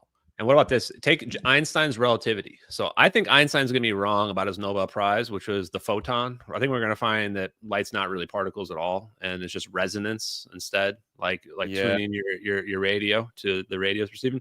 But he's definitely right about relativity. And the cool thing about relativity, the weird thing, is time dilation. You guys heard of the twin paradox? You take two twins and you put, like, keep one on Earth, send one into the atmosphere, and have it go around the Earth. It happened with Kelly. That horrible senator from Arizona. Yeah, sorry, go on. That guy. The clock's got to sync, right? So this is time dilation. Well, how is that possible? Well, it's possible because we're all technically in our own little bubble all the time, and you can actually, through physics, change the dial of your time relative to maybe between us. Like my dial, my time could be slower like this, or I could turn my dial up really fast and I could talk like this, right? So you could actually do that, and you would see that relative effect. But this also means that theoretically, if time is not this linear arrow, if time is really this extra dimension, then in theory, we could all be the exact same person, just living out these different lives in parallel. But from our own frame of reference, we don't see that we're talking to ourselves. We don't realize that we're talking to ourselves. That's how weird it starts to get. So the universe can be conscious. We could all be the same person. It gets pretty deep. Yeah. I love it, though. I watched the Y Files, where it was mushrooms that created that opened our minds to consciousness. The stoned ape theory. Stoned ape theory. Well, why not? Like, you're sitting there, like, you're a fucking caveman. You're bored. You're burning a bush, and you get like really fucking high off. You're like, I need to find that bush again. What looks like this? Weird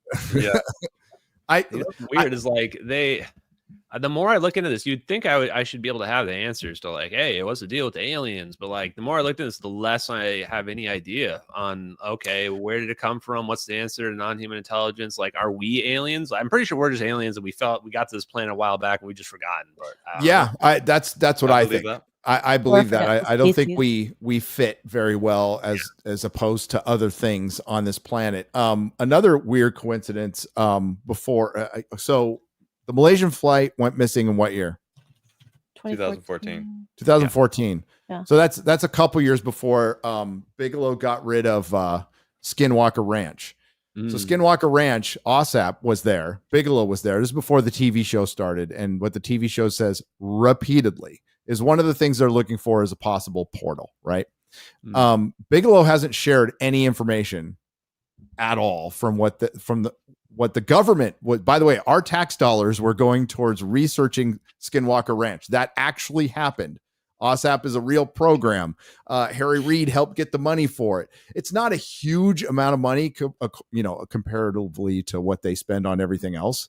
But Bigelow was also a billionaire, and one of the things they were looking for is possible portals. And then they shut down the information, and the only thing we got was a Jeremy Corbell documentary that came out right afterwards, right before the Skinwalker show came out. And the most interesting thing about it is when they're talking to the scientists at the end. So the scientists who went there were like straight up scientists. They're like, we're skeptics. We don't believe in any of this shit. And by the time they were done, they're like, that was so fucking weird. We don't know. They're all, it's definitely something, but we couldn't get it to repeat itself. You can't use the scientific method here. It just doesn't fucking work. It was too weird. And the thing that I walk away with is the guy said, no, when we figure this out, it'll be far stranger than we could possibly imagine. Like if we figure this out, which he didn't think we could, but he said it's the weirdest thing. And that some of them were kind of shook from the whole experience. Some of them wouldn't even talk about it anymore. It's like, I'm done with this place. I'm not fucking going back. So, I don't know. It sounds like they did figure something out when they shut it down, and then it became a TV show where, I enjoy the hell out of it, but I don't see any portals yet.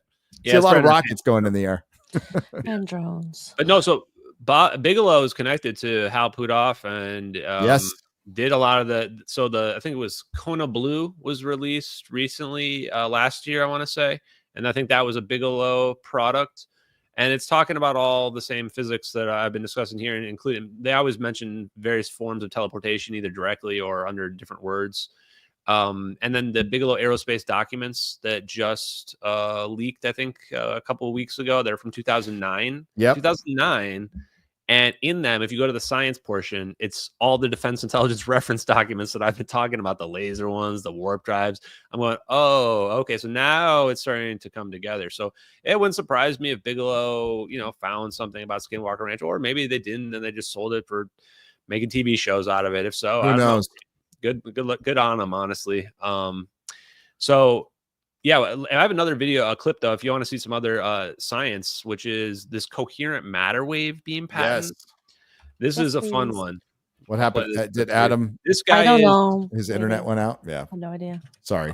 This is Charles Chase. Something my colleague, Dr. Mo Arman. Oh, I'll pause this for just a second. So Charles Chase, I forget which university he's aligned with, but Mo Arman was his co-author in this patent here.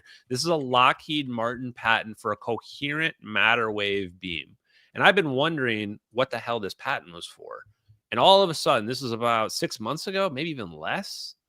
All of a sudden, I see Charles Chase, one of the authors of the patents, talking about it. What's weird is this patent was granted in 2016, but I think it was published like 2011. So why are they waiting 15 years to talk about it? Yeah. I also want to quickly just reference some of the things you see on the screen where it says Ehrenhoff-Bohm effect to induce coherence. This is talking about interference patterns. And the Ehrenhoff-Bohm effect is this idea that there are potentials. Like basically it's speaking to the idea of the ether. There are these potentials in the ether that are not otherwise electromagnetically detectable, but we know that they're there. So this is already starting to talk about some spooky stuff. Here we go. Something my colleague, Dr. Mo Arman, and myself, is really Mo's idea, but I helped him with that.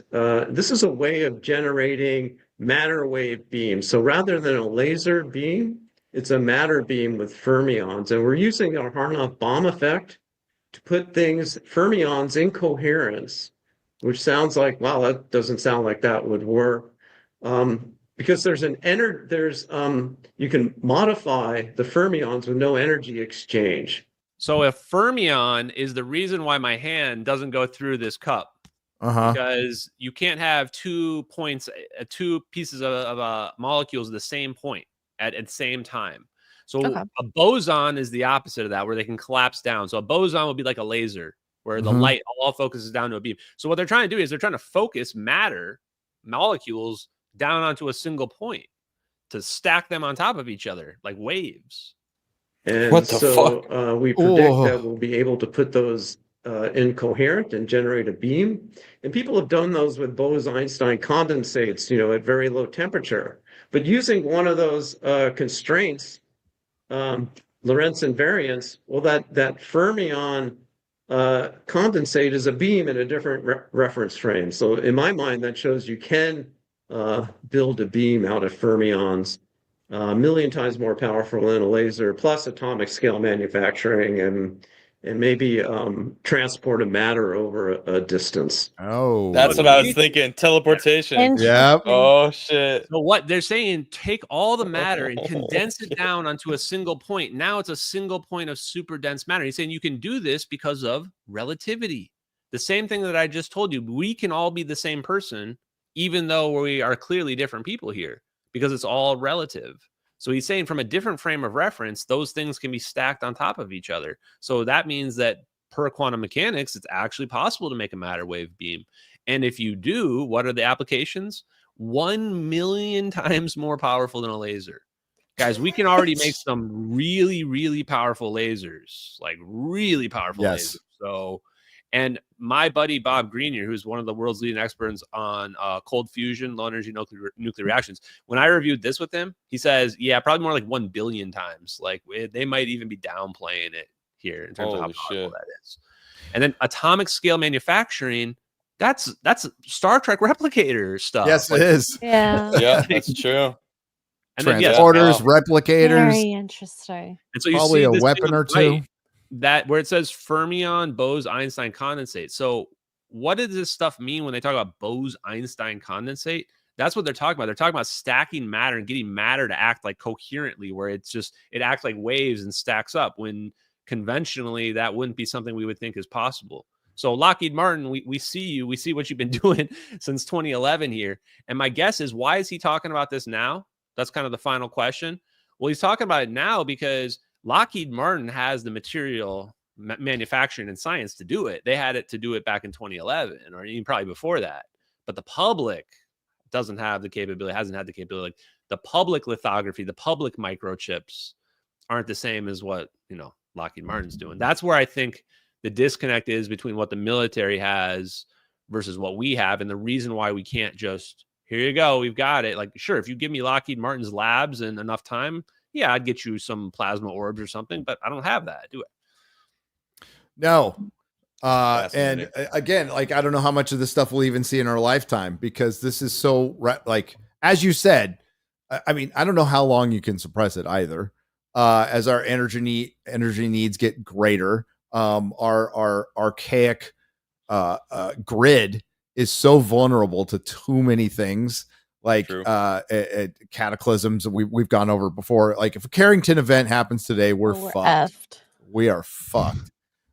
So this would help against that. It's just that damn petrodollar and a few people who are making billions of dollars who are stopping us. Us, man. So what are you going to be? Are you speaking at Cosmic Summit? Yeah, I'm going to be talking on Monday in the classroom. So I'm going to go over the DIRDs, the Defense Intelligence Reference Documents. I like to just give like high level. Why are these important? Why are they significant? People want to read them. They can read them. I'm doing I do the hard work reading all these scientific papers, and then I'm just going to hang around, ask questions to people. So if people want to interact, I think that's fun too. So I'll be out there for like 3 hours on Monday. Very exciting. Great, awesome. We'll see you there because we'll be there too. Uh-huh. Cosmic Summit's in 2 weeks, everybody. If you guys are interested, in the description, there is a link to go get tickets. And you don't have to actually be there. You could even get the internet pass, as I like to call it, and watch from afar. On Any how to. classroom you want. You can hang out in the chat room with me. I'll be in the chat room watching all the cool stuff. That's right. You'll come out to one eventually. Yeah, we're doing eventually. We're doing a panel there, and it's going to be tons of fun. There's a lot of good people speaking, including Ashton. The classroom stuff on Monday is going to be crazy. Oh yeah, I missed it last time. I'm not going to miss it this time. Randall has a classroom too, so you guys can bounce between it. Yeah. I'll be around. I'll be around. It's 8 hours long. Yeah, well, yeah, it's just all the Randall you can handle. Yeah, his 4-hour speech to end the conference will just bleed into the 8-hour classroom he does. basically. It's all good. It's all so Worth it, good. It was. Let's get to some super chats. Before we do that, real quick, sorry. Yeah, gotta before we talk do. about Egypt. We have to talk about Egypt. So that got announced today.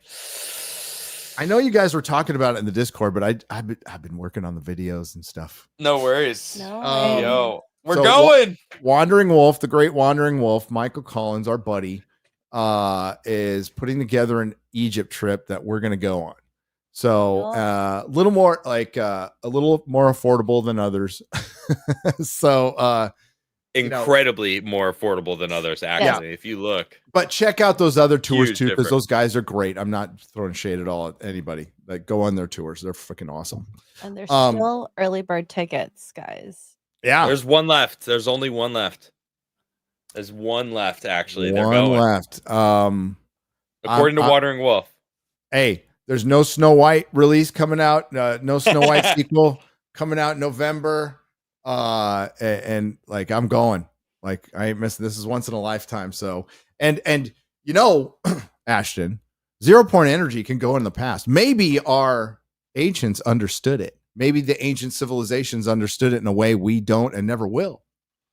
I wonder it all the time, actually. In fact, I mean, how the heck did they build those pyramids? When you guys go over there, I want you to get a good impression. Let me know if you think that you could just add a bunch of slaves and make that happen, or that's a lot of slaves.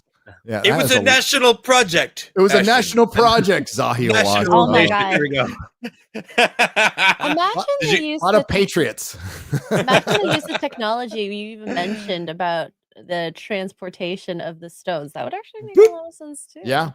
Well, Yeah, just resonance true. in general can lighten the weight. My speculation's been, I've seen people using like sound and resonance to potentially produce anti-gravitational type effects. Lift things, yeah. And I think it's really because the frequency somehow interacts with the 0 point energy. And if you interact at the right frequency, then you can potentially have these effects. And if you're looking for a way to make something lighter, there you go. So I don't know exactly how they would have done it. I'll leave that to the archaeologists and the experts and what have you. But yeah, my leaning right now is that the pyramids probably more like a power plant type situation or something like that. Agreed. And that ancients understood electricity and that they're not just idiots because they saw lightning, probably figured it out. So maybe they didn't have what we have, but they, and last thing I'll say on is that there's a lot of people in the chat, which, admittedly don't believe, that's fine, what have you. But I think in the future, we're going to find that we're going to get humbled by realizing that we've been so confident that we thought space was an empty vacuum, that this dark energy, dark matter stuff existed. And we're going to get humbled and find out, oh, no, we were really wrong. I mean, we were right, but we were also wrong. And wow, we revolve around the sun. Who knew? Yep. Wow. Yes, exactly like that, though. We're going to have a moment like that where we're going to realize the sun revolves around the galaxy. And what does the galaxy revolve around? We don't know. And so there's the thing, which is, we're going to have that moment. And so, when that moment comes, why couldn't the ancients have had a moment like that where they understood some aspect of the universe that we still struggle with right now? So I don't rule it out. I'm looking forward to it. Excellent. We got accident seller for 50 Swedish krona, random tourist in Los Angeles. Finally here. Always wanted to visit. Let's go to explore. Oh shit, that car's on fire. Oh shit. Chokes, tear gas. What you're seeing, that was, oh God, what street were they on? You saw the donut from Iron Man 2. Right? You saw the big donut. That's what that car was on fire, was the donut from Iron Man 2. So it's in one part of town. I forgot what street it was on. The entirety of LA is not on fire. These are now these riots could get worse, and I think that's the whole point. The whole point is to bring them across the country. They're being introduced. Trump's America. Yep, Trump's America. So they're being introduced in LA. They are coordinated. They are paid for. Go back to the the Summer of Love. They had a riot in San Diego. So being born and raised in San Diego, nobody riots in San Diego. It's the land of the Lotus Eaters. Nobody gives a shit. One of the most laid back towns on the fucking planet. Nobody fucking riots. So they had to bust them in. And you know where nobody's going to know unless they reference San Diego. They rioted in La Mesa.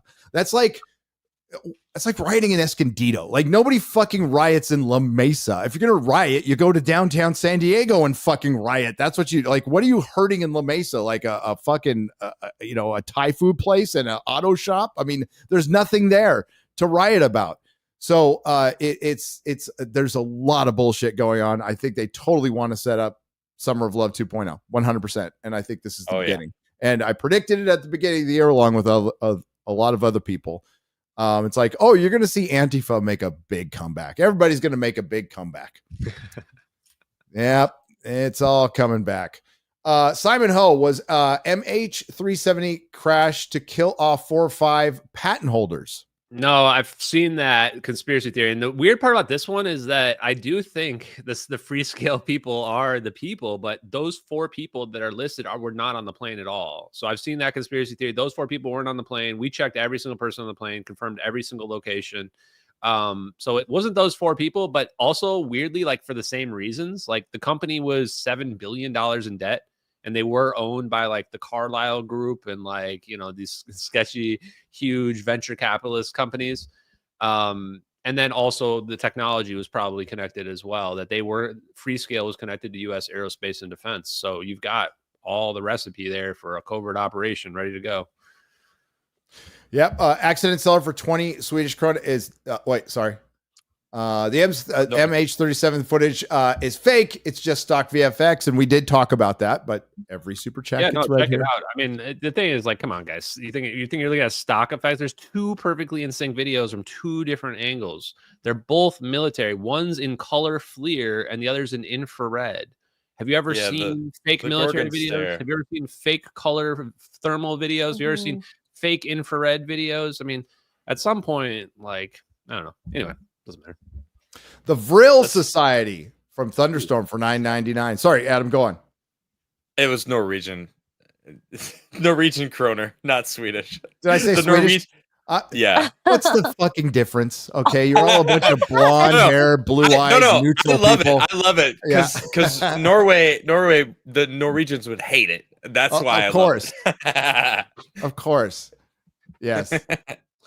Sorry, Norwegians. I apologize for calling you Swedish. We're not the Swedish scum.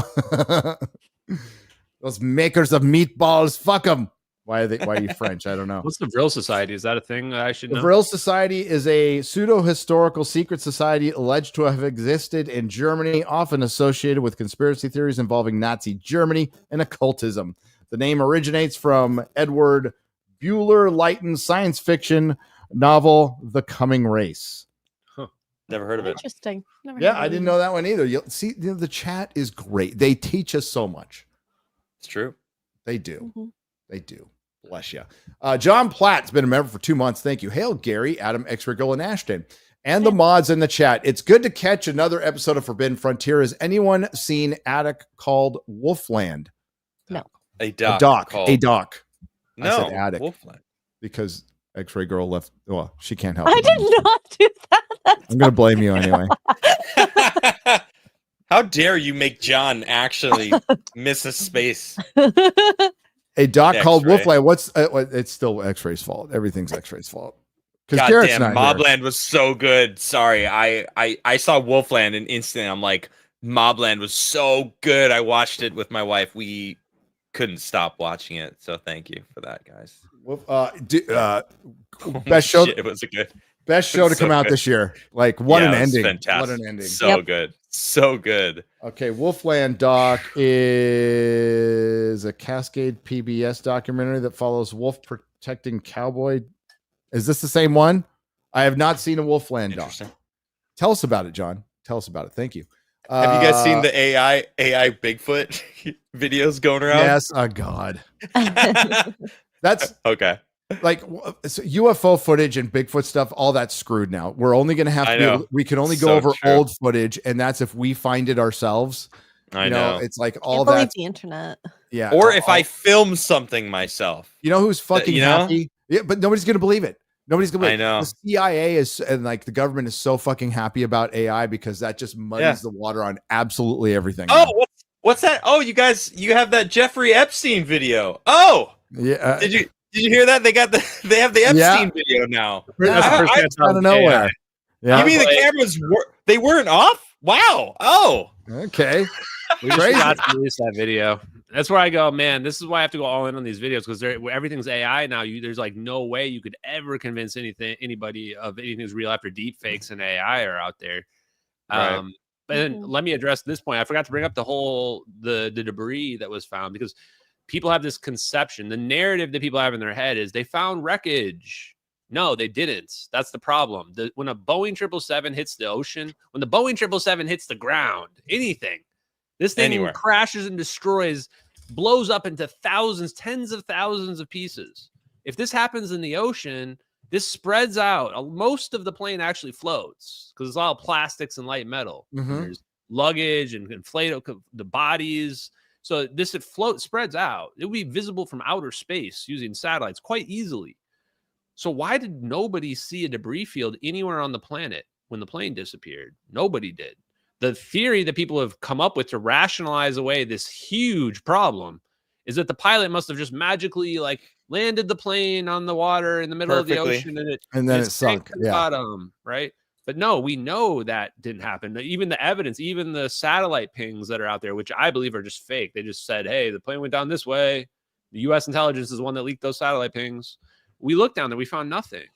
And even those pings, when they analyzed them, under any landing, this plane's going to crash and break into a million pieces. There was no scenario that worked. And they did find a couple pieces of debris. They didn't find like the debris field, but a few pieces of debris show up in Africa. About a little over a year later, they start being found. Now, here's the big psyop related to this debris. I believe the debris is from MH370. It's got Boeing honeycomb pattern. You can even see it right there. This pattern is very distinctive to a Boeing airplane. So you don't even really need part numbers to confirm it's from MH370. There's not a lot of missing planes. Here's the problem. There's no way this debris went into the water in the South Indian Ocean. It's too far away. Anybody saying otherwise just doesn't understand basic physics. I even just looked at the debris drift models they did. They threw a flapper on in the water. They got it from America. Where in Africa did they find it? Madagascar. Madagascar? South Okay. Africa, Madagascar, like all South up and down- Africa? Yeah, South Africa. The Rolls-Royce engine, Colin, the one with the big RRs on it, that's definitely from a Boeing engine.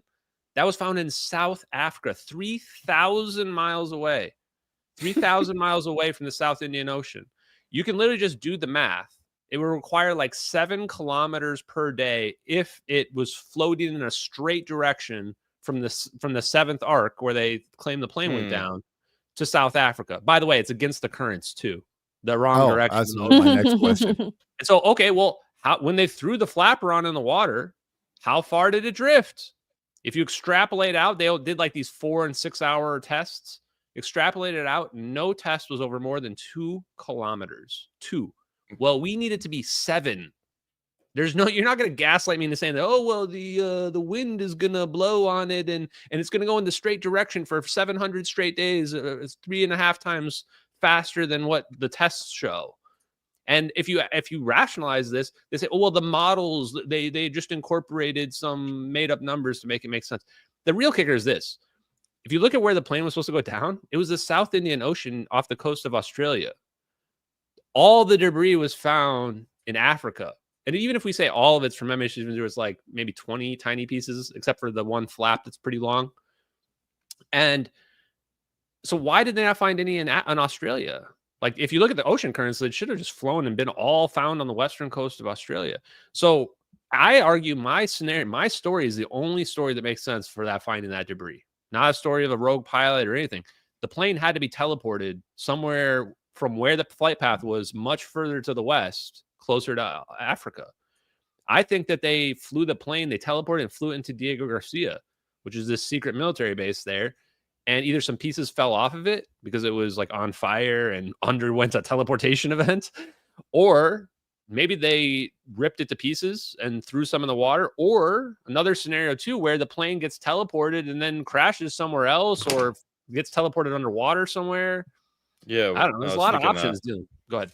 Just get rid of the evidence. I was about to suggest that. What if it was teleported like directly underwater? That would have been catastrophic. Oh, that would have been too. So there's a good test though. We can do it. Yeah, that's Good horrible. test. Problem is, like, why would nobody have? Like, I imagine somebody would have seen it, but maybe there's some secret spot that's like further to the west that they haven't looked in. But that's what I've been thinking about is like, I wonder if I can like find where the plane is, because if they didn't hide it in Diego Garcia, that means it's somewhere by Africa. So maybe if we do like real drift analysis, not this bullshit stuff they did, maybe we can find out, oh, maybe it's somewhere over near the Maldives or something like that in the water somewhere, and just nobody's looked. Because why? Why would they? Right? Why would they look? They would never think it's possible, right? Accident seller, I do have to apologize for saying Swedish krona. I do. Whoa. I do. Because I know he's mad right now. Cool. So, He's like, Norwegian krona. Fuck those Swedes. I'm with you, accident seller. whoa. I'm with you. Damn. Just kidding. America first. Bubba Doom 1 for $20 says, I've seen orbs that change color white to red and silver ones. I've also seen black triangles that up and disappear in the blink of an eye. One of those looked like it had a cloak. Can you elaborate on any of that? Fascinating.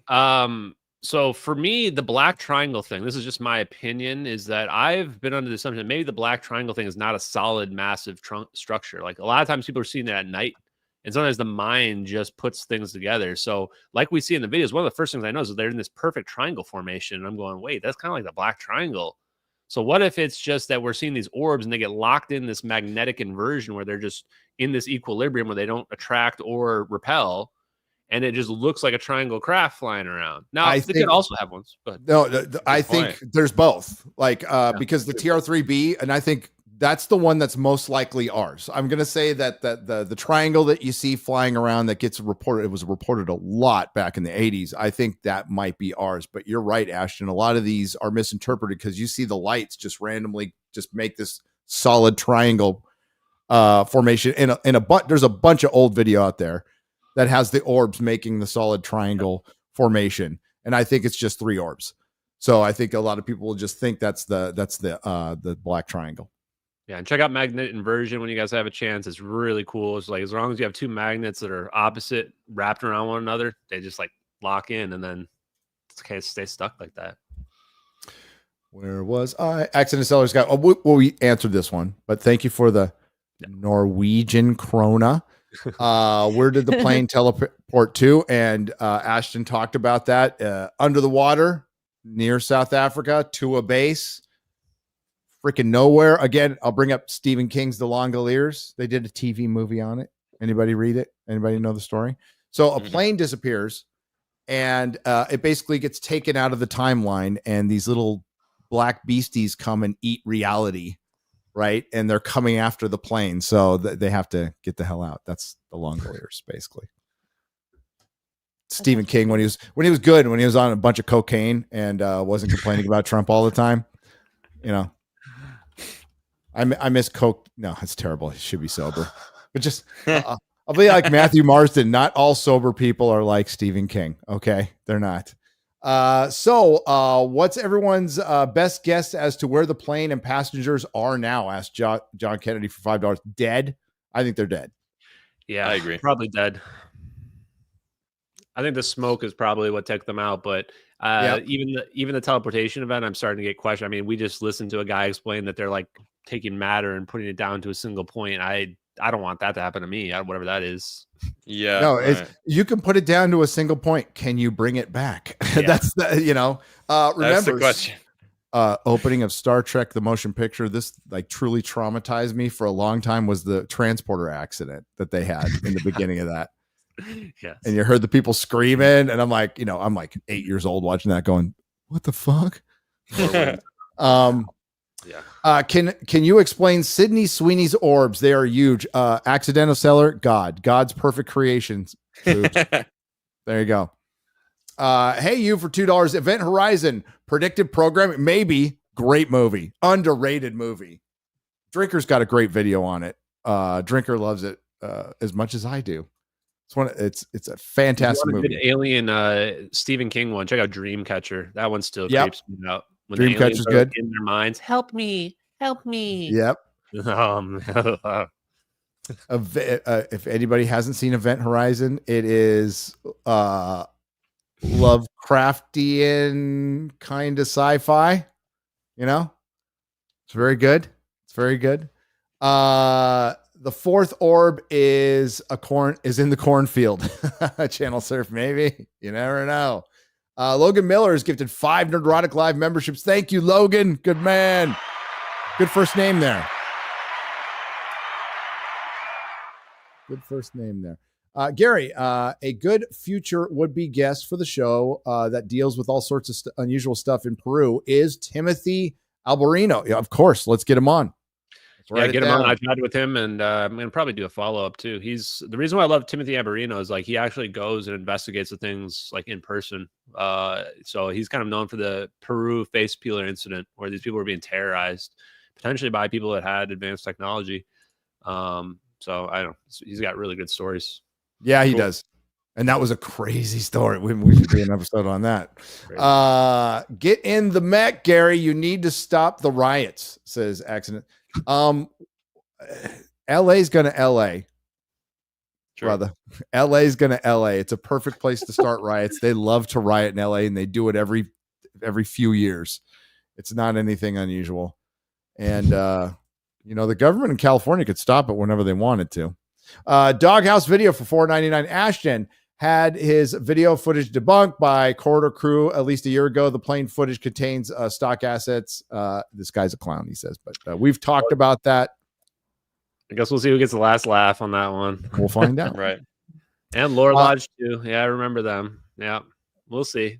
The thing about it is that a lot of people came early on, right? But this is an investigation that's taken a lot of time to uncover everything about it. And this is the reason why I kept pushing forward too, is that a lot of people felt like they didn't want me to look into it, right? And now I kind of realize why. Because once you start to unpack everything, you realize this Gorgon stare, you realize the U.S. operation, everything comes undone. So I don't believe what you guys want. We'll see. Which one's the Book of Enoch? The book of Enoch true? Enoch, I hope so. It's cool. The Book Nephilim. Of Enoch. Yeah. Oh, Nephilim, yeah. That's kind of my favorite book. Is it true? It's fascinating. Well, there's the Book of Enoch and the Book of Giants, right? And that came from the Dead Sea Scrolls. So it's not like, supposedly. God, that's the one I want to be true because that's got some of the best fantasy, like fantasy stuff, like a mythology and giants and all the shit I like. Mm-hmm. So, yeah, I wouldn't want to live back then, but stock on religion's going up. Actually, a lot of people think that disclosure will hurt religion. I think opposite. I think religious stock goes up. I think they have no problem incorporating aliens, advanced technology, any of that stuff. And if anything, it helps some of the stories make more sense of the Bible. Like dudes who live into 700 years old. Like, oh yeah, we might be able to do that, guys. Yeah. That'd be so cool. Well, and the Bible's not the only one to say that. There's the King's List, both in Samaria and in Egypt, and every mythology has. Oh yeah, people lived longer back then for whatever reason, and there were giants, men of renown. Ashton, what are those cards behind you? Magic cards, everybody. I'm going to challenge Tim Pool when I go on there in a few weeks to some Magic game. He probably got a couple extra really expensive decks. But yeah, these were Return War of of the Spark foil sheet that the Wizards of the Coast gave me because they screwed up my order. And I'm like, okay, I'm going to mount this on the wall as a memorial to Wizards of the Coast screwing me over. That's not the first time they've screwed up. That's for sure. It won't be the last. It won't be the last. Doghouse, and by the way, every super chat is appreciated. He's all, this is painful. Why? I will tell you why. One of my heroes. I'm going to show it. Sure. This guy right here. Boom. This guy right here. That is kind of looks like Bob Lazar. It is Art Bell. Oh, that's Art Bell. Art Bell. Yeah. It is Art Bell. One of the reasons this show is here, and we are here to get to the truth, and that's talking to absolutely everybody and listening. And I love this stuff. I love these topics. And, I think the world is definitely a weird place. And if even fucking 1% of this shit that we talk about is true, which I think much more is, that means we don't live in the mundane world. We don't live in this scientific, the institution of science, this mundane world that they want us to live in to keep us controlled. They really do keep information from us all the fucking time. And I think the last few years has proven that more than any in the history of mankind. They have been exposed as lying to us, engineering things, controlling the truth. More people are awake. That's the Great Awakening. That if you want to apply something to 2012, when the Mayan calendar ended, it was a paradigm shift. It wasn't the end of the world. It was a change of view. It was a change of perception, a humanity's change of perception. And we're starting to wake up from that. And we're seeing it in real time now. And maybe that's because Thanks, of the Obama. internet. Thanks, Obama. Well, no, I can't have insurance because of Obama. No, You're right, I the think world's that not mundane. You know, the world is not mundane, and that's what those videos help show us as well. Is that science has become so boring? Physics hasn't had any advancements recently, and I truly believe that part of the reason why a lot of people are rioting is that people don't have purpose, vision like we kind of had when we were trying to go to the moon under JFK. So Facts. I think this technology is going to have multiple impacts, positive ones that will inspire people. You know, instead of I hope so. going and rioting or whatever about some political stuff, go make a warp drive for us. Go make a new version of a free energy device for us. Go make us a Stargate portal so we can go, you know, to Mars in a smart way. I think you're absolutely the lack of purpose with young people is that's your pandemic right now. And during the pandemic, that's why do you think we're seeing a bunch of movie stars go crazy and trans their kids? To a much higher percentage than in reality. Why do you see all this happening now? Ashton's right. It's lack of purpose. And there's a lot of reasons for that. It's not, you got to find your own purpose for one. But it's also parenting, environment. We live here in the West, pretty affluent society. And, maybe the Matrix had it a little bit right, that we can't have paradise. We aren't built for that. Like we need a challenge, right? And you got to find that challenge of purpose on your own. And some people just want it served up to them and they'll never fucking find it. And that leads to riots, people with TDS, people who freak out over. But the world has always been this horrific. We just get to see it now. So we're the privileged, get to see how horrific the world has always been. But it's also it's a perception thing. You also got to go outside. I was walking today in beautiful Wisconsin before it started raining. Everything was green. It's a springtime. It was beautiful. It's freaking quiet. Birds are chirping. I'm not hearing any fucking rioting in LA. Not on anything. I'm not hearing any of it. It's so true. If we don't have problems, we create our own problems. Mm-hmm. And I think humans in general are not half glass full type people. Nope. Tend to be more Debbie Downers than anything. Well, Sorry to the Debbies out there. No, usually you find where people do find purposes after great challenges, after massive challenges and surviving those challenges. They come out like the Greatest Generation. What did they go through? Depression and freaking world wars. And they were able to build something wonderful that, of course, their generation of kids, the boomers, completely fucked up. So, we need to go through the cycle again. It's a cycle. We need more terms for time. Time as we know it is an entropy. Matter turning into something due to energy. Space-time is a different thing. Eskimos have a zillion words for snow. We need more words for time. I would disagree. like that. I think one word's enough, because the reason why space and time are connected is because you control your dial of time when you manipulate space itself, because gravity is the curvature of space-time. So actually, I think that time explains all that perfectly well. And when we talk about manipulating it, we're just talking about turning that dial up or down one way or another. Yep. But still, I appreciate the sentiment and thought. Yeah. And to go back to lack of purpose, a part of way I see a lot more people talking about it now, which is really great. It's gratitude. Is the attitude of gratitude. It's a simple thing, but it's one of the foundations in AA and recovery, and really internalizing gratitude, like realizing not what you don't have, what you have. And it sounds simple and kind of, cliche. But once you actually practice it, I'll use my I statements here. Once I started practicing it, it really changed my mindset completely. on how I go through life, and now I can because things still piss me off, but I don't stay in that as long anymore, because I mean it doesn't help anything, it doesn't accomplish anything. And then if you realize like, oh, yeah, I'm never going to be a billionaire, I don't give a fuck, I'm completely happy. I've got like 2 great kids, I got a great wife, I got a great life, thanks to you guys. I'm grateful for this channel and everything here, and I have to just remember that every single day. And that got internalized. My sponsor, God bless him, made me write a gratitude. For my first 90 days, I had to call him every night and tell him 5 different things I was grateful for. That was fucking hard. A lot. But I found a way. But and then I just kept doing it. After the 90 days, I just kept doing it. And I had to write them down. I had a little book, and I had to write them down, and I had to call him every night. And it was like, when I repeated stuff, he called me out on it. I was like, I got nothing. He's all, no, you don't. You got something different happened today. You could see it as mundane, but it's still, you should be grateful, not just you're breathing and you're alive. You have to dig a little deeper on that. And it worked with me anyway. Craig Long for $19.99. Always thought we could all be the same energy, living different experiences. Don't do drugs, kids. Teleporting makes me think of the movie The Fly.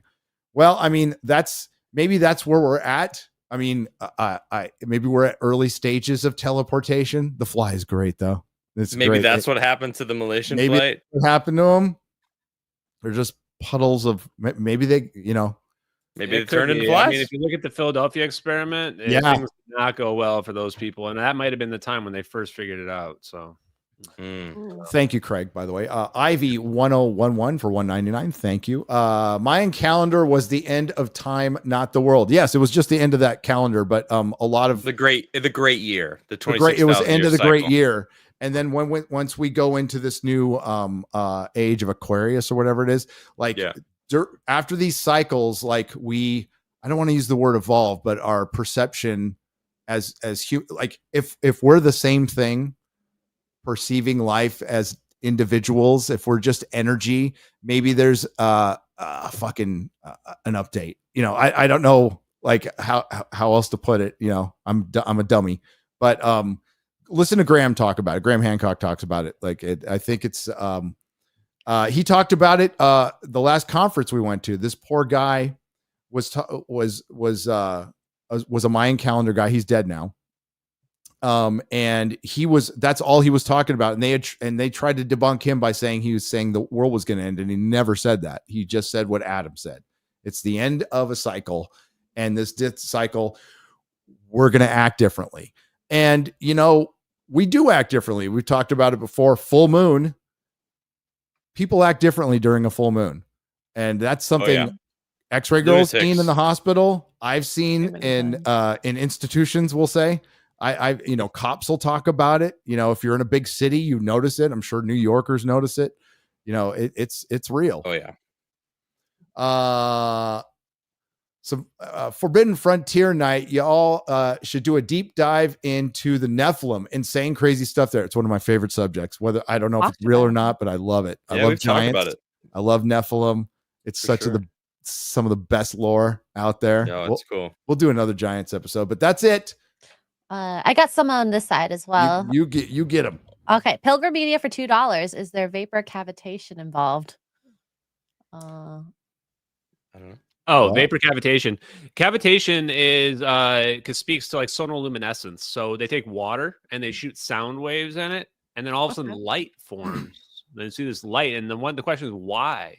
Well, the answer is sound waves. So sound waves create this bubble, and then the bubble collapses so quickly that it creates fusion, and you see this. So this idea of causing this cavitation, like you guys probably seen the little punchy shrimp who like punches super fast. Yeah, the mantis shrimp. Backlash like causes this cavitation. That's one of the concepts that can cause fusion to occur. So that also kind of speaks to this, interaction with 0 point energy potentially. Very cool. PGMD81. This is a rant. This show is awesome. You guys rock. Thanks for the $10. Thank you. Ecthelion II, another rant for 10, says, I believe we need to be careful discussing purpose. Every revolution in history started when people lost their purpose. Hard times make strong men. Easy times make weak men. Weak men make hard times. Yes, they do. Yep. Yes, they do. Trish Page on the Streamlabs side for $10. Hi, Trish. This is one of the best episodes of Forbidden Frontier. Thank you. That's very sweet. Cheers. And Jeff up north has gifted a membership to the What's channel. up, Jeff? He's got a channel. Go check it out. Good dude. And that's it on my side, at least. So You coming to Egypt, Jeff? I hope so. Yeah, he was part of the Peru crew. We got to get the band back together, dude. So that was fun. So yeah, that's it on our side. So Ashton, thank you for coming on. Thank you, Ashton. Please Thanks for having me on. Please tell the fine people where they can find you. Yeah, at JustXAshton on all social medias except for Rumble. It's just Ashton, no X. But everywhere else, JustXAshton on all social media. Come follow, check out the live streams, check out my interactive investigation on X, Twitter. And yeah, thank you guys for the support. I appreciate it and for being open-minded. Of course. And we'll see you in a couple weeks, man. That'll be great. X-Ray Girl, what do you got coming up? So this week I'm going to hopefully be finishing Expedition 33, the game, sometime this week, and then a lot of other gaming stuff as well as Real BBC and the Nooner. I'll be around. Adam? Yep, just same old thing, just doing my show. Got a bunch of interviews. I've been lining up a bunch of interviews. I had some interviews last week. It's been a lot of fun. I miss interviewing people and bringing it back. Base Staff Monday tomorrow, Jam Night Friday night. Then you know how it goes. Yeah. Thanks for tuning in. Awesome. I'll be back tomorrow morning right here on Rumble and on Nerdrotic Live. We just released a my last Doctor Who video. It was good. Thanks, brother. The crying. Dude, I was cracking up, dude. That shit was funny. Freaking Perry killed it. That's his good. He just killed it with that one. So, and we've gotten a lot of high praise on that one. So thanks everybody. I appreciate it. We put our heart and soul into that one and some mockery too. So thanks to everyone who participated in the chat. Oops. There's one more. Thanks for being with Norway. F the. How do you say that? Hey now. Hey now. With you, buddy. Hey now. I don't know what that is. I don't know either. Did I just say something like racially insensitive? You didn't pronounce it correctly, so you're fine. That's great. Thanks to everybody in the chat participated. Thanks to everyone who left a super chat and donation. We really appreciate you. Thank you to the Modrotics out there working hard. And we'll see you next Sunday. Do we have a guest next Sunday? Yes. Who? Chris Cottrell. Chris Cottrell. Cool. Nice. Yeah. Carolina Bays. Fun. Carolina Bays. Oh, that's a fun one. That's a fun subject right there. Be good. We're getting ready for the Cosmic Summit. And again, thanks again.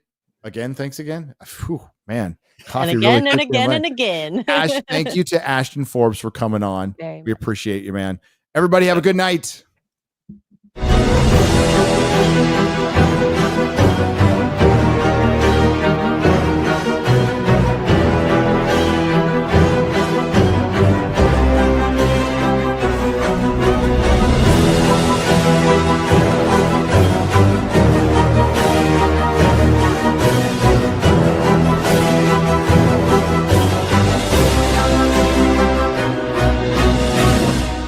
Welcome to the Forbidden Frontier.